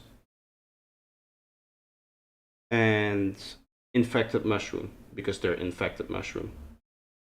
I mean, like, they have like tracks of like 400 audio tracks, so and it's like all managed and properly mixed and stuff like that. So that's one of the reasons why I would say them, because they know what they're doing.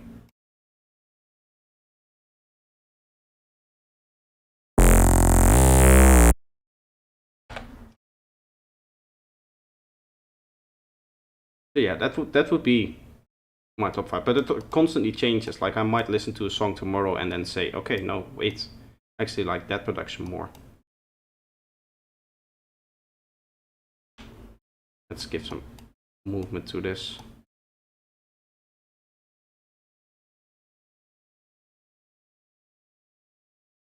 And we'll go down like this, and then nice little wobble there, maybe, just as a test. I normally don't make drum and bass, so I don't know if this is like a good neural bass or whatever, but I just want to see the capabilities, what we can do with this. Maybe see if we can add or use some of the new modulations in there.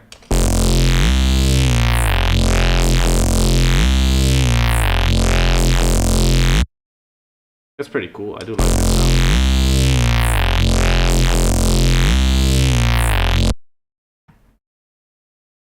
Let's see if we now add another bus into this stuff.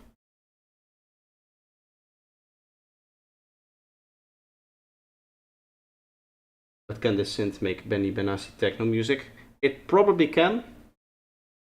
I'm not capable of doing that because I haven't listened to his stuff in I would say like 6-7 years. Good Ride Scrigs are your favorites. Yeah, okay, so you're more into like the dubstep kind of thing. Then I can see that, obviously. Let's do a little bit of a scoop and then maybe like this.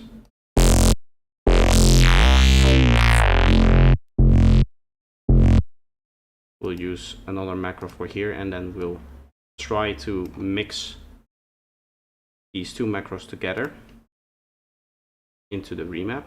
I don't even know if that's possible, if you can set two macros to do this. And they're obviously going to do some strangely, I think.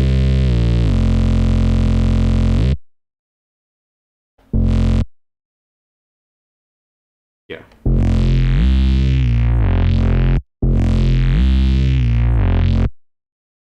Yeah, we would need to set this to 50.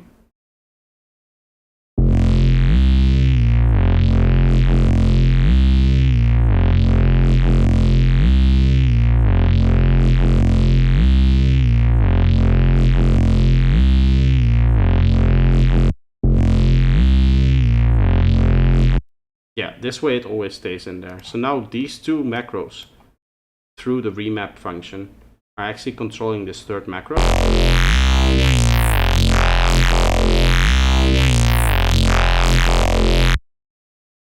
Which is creating the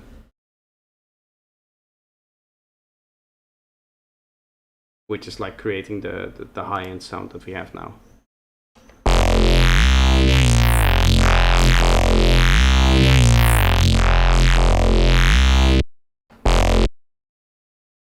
Can add another layer of distortion on top of this. This is the idea. As far as I know about neural basses, what you do is you scoop out frequencies and then you distort it, and then you scoop out frequencies and you distort it again, and that's the whole idea.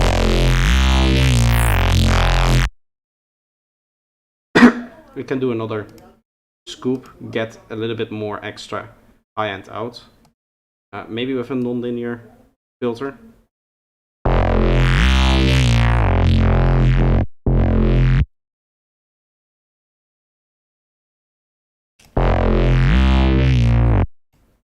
theoretically we can just do the macro setup that we had before. We set an upper limit to this here.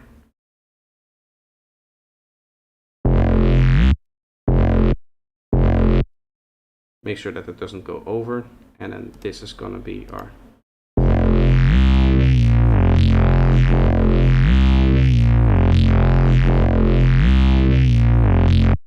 okay, so this is a lower limit. It's not what I wanted. I wanted to not go above a certain amount, right? So equals what we wait, upper limit.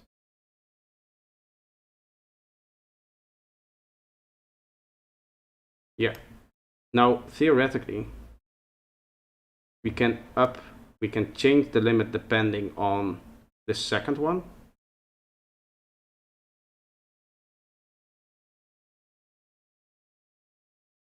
Which for some reason doesn't allow me to modulate all the way up. That might be a bit of a bug. Whereas this goes to the remap. And now we can play with this curve to get different modulations.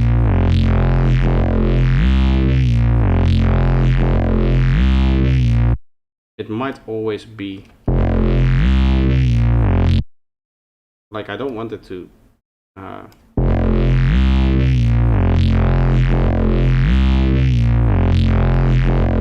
I wanted them to combine the two different ones.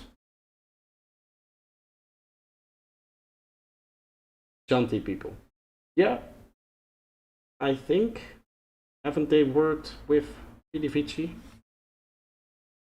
in some capacity? I might have heard a track from there.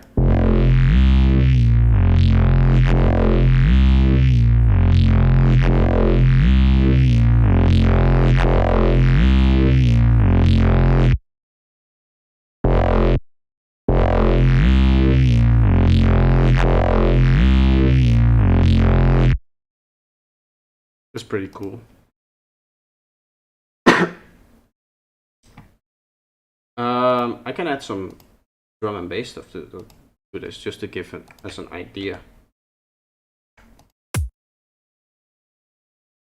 Just quickly, I'm not looking for anything special, right? So just like this. We'll place that there, and this here.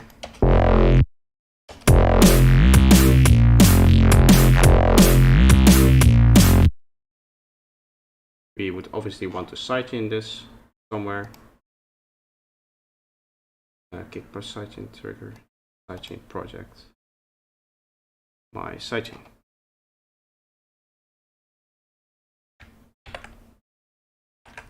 Always handy to have a sidechain trigger laying around somewhere.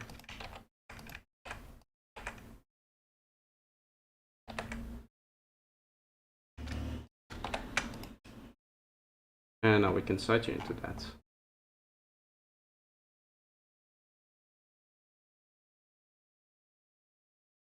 Now, a question here. I think if we could maybe do sidechaining with multipass now.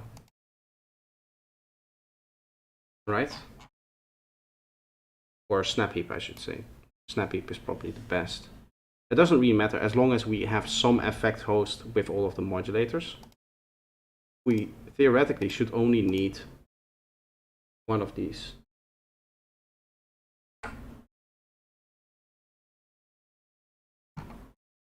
I think it might be best to do it with this one, so we can sidechain the sub a little bit harder than the rest, so they get 100 hertz. I could do an audio follower and then sidechain it in. External. Yeah. If we send this to 16 phase plant,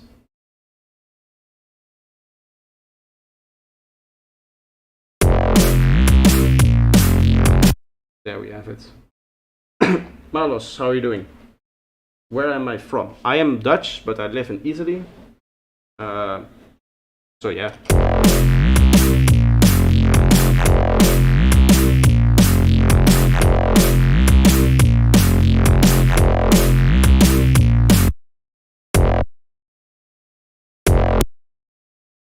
What we theoretically can do with this is use this as a trigger to create a custom sidechain curve. Right, so what I can do is say my thing is, let's set this to 1/8. This is cool, by the way. We can set this to the trigger and then no trigger, never trigger from node on. Doesn't really matter as we have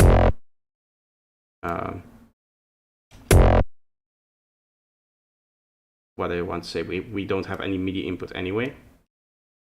But now we can set up, this goes to 1/8. And then this will be like our sidechain input. And for the high one, I just want like a level gain. Yeah, this is what I want. It goes to -30 to +30. Okay. If I set this to -30, I can use the whole modulation range without changing anything.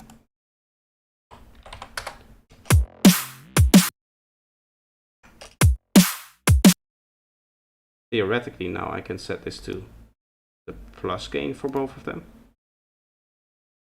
Actually, you know what? Let's duplicate this. Set this to that one.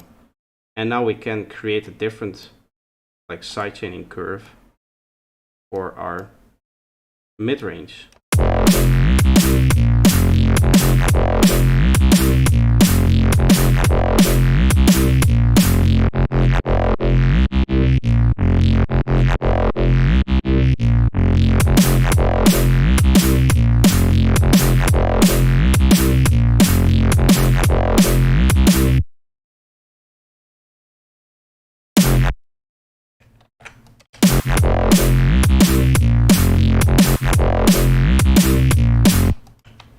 Let's just check this out if this works, because this might actually be very, very cool.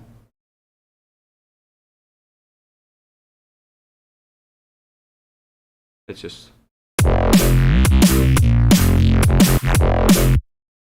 Yeah, that works. That works magically, actually.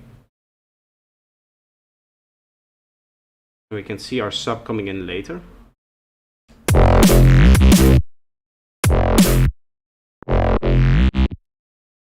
Just to check and make that a little bit more extreme, we can set this sidechain to be like...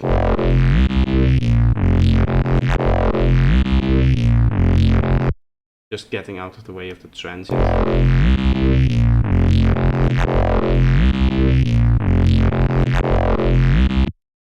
So theoretically we should now see the sub coming in.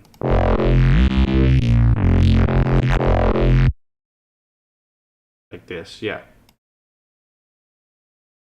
Leaves room for the sub, which comes in just here, as you can see, right as we've defined it. The only thing, there seems to be a bit of a delay, which is not good. Might be, I don't know, the attack in here. Go for P.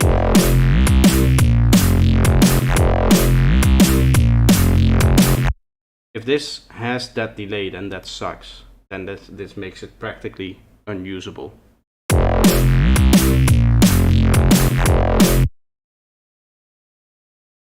Right? Like this might mess up your trend. Although it's not that big of a deal.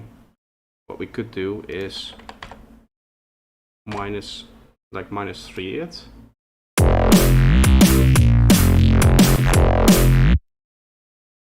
And now we should duck. Yeah. So now with the little negative delay on that, we just duck right before it, which is exactly what we want. So the transient really snaps through. Now this is gonna be a mess if we record all of this together, I think. Like if I record the master, because it's gonna be too loud, I assume. Right, we're, yeah, clipping everywhere.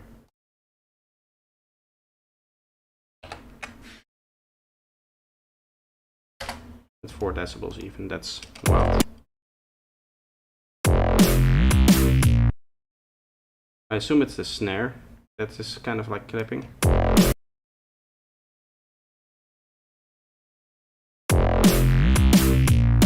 Also, this is hitting right at 0, so we might want this to be like -3.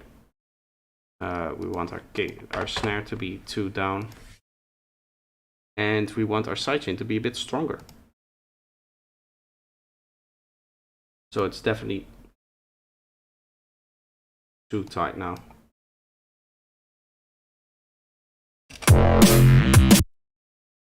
Oh yeah, this is gonna mix, which is not good.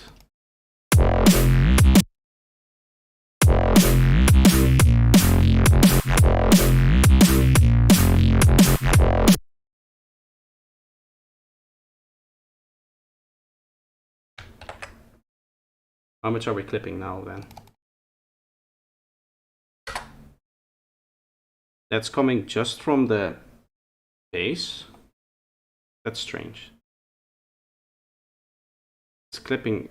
What that might be is the phase shift from this. Is there a way I can set this to linear phase? That would be ideal. I don't think they have the capability to do that.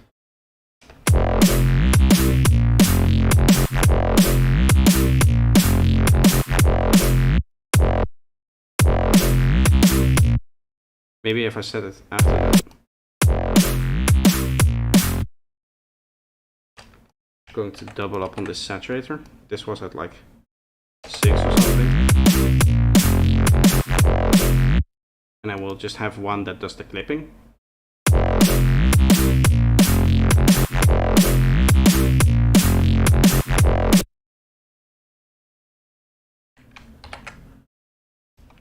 This now hits just below.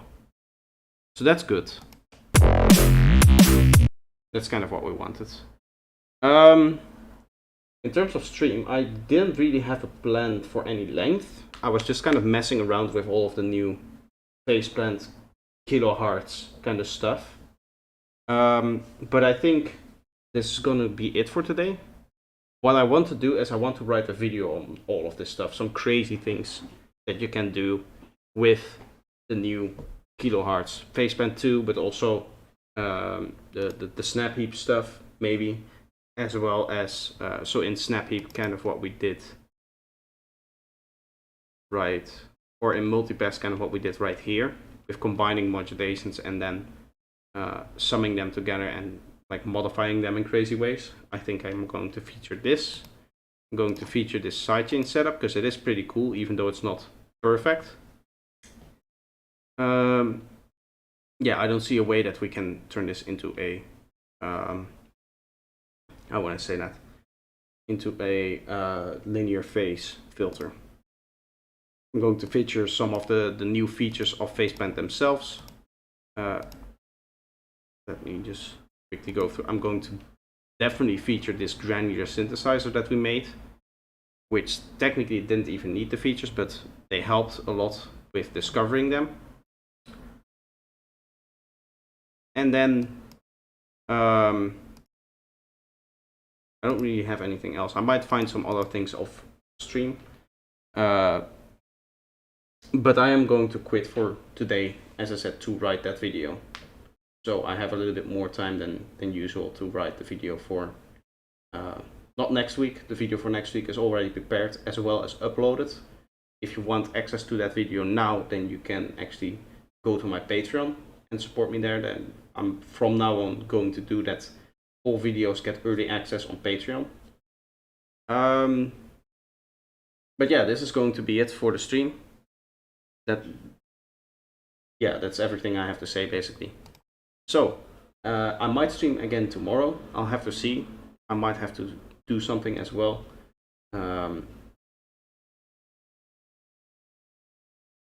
But you can remap only the effects. There's also many snap-ins. Yeah, Faceplant definitely has a lot more potential than Vital because of its structure. I agree. But yeah, that's going to be the stream for today. I hope you guys enjoyed it. I hope you had a fun time exploring Faceplant with me for 2.5 hours. It was very fun. I think there's a lot of cool stuff that they added, and I'm going to turn that all into a video, which is not for next week, as I said, but the week after that. So yeah, bye bye. Hope to see you in the next stream, maybe tomorrow. I'll let you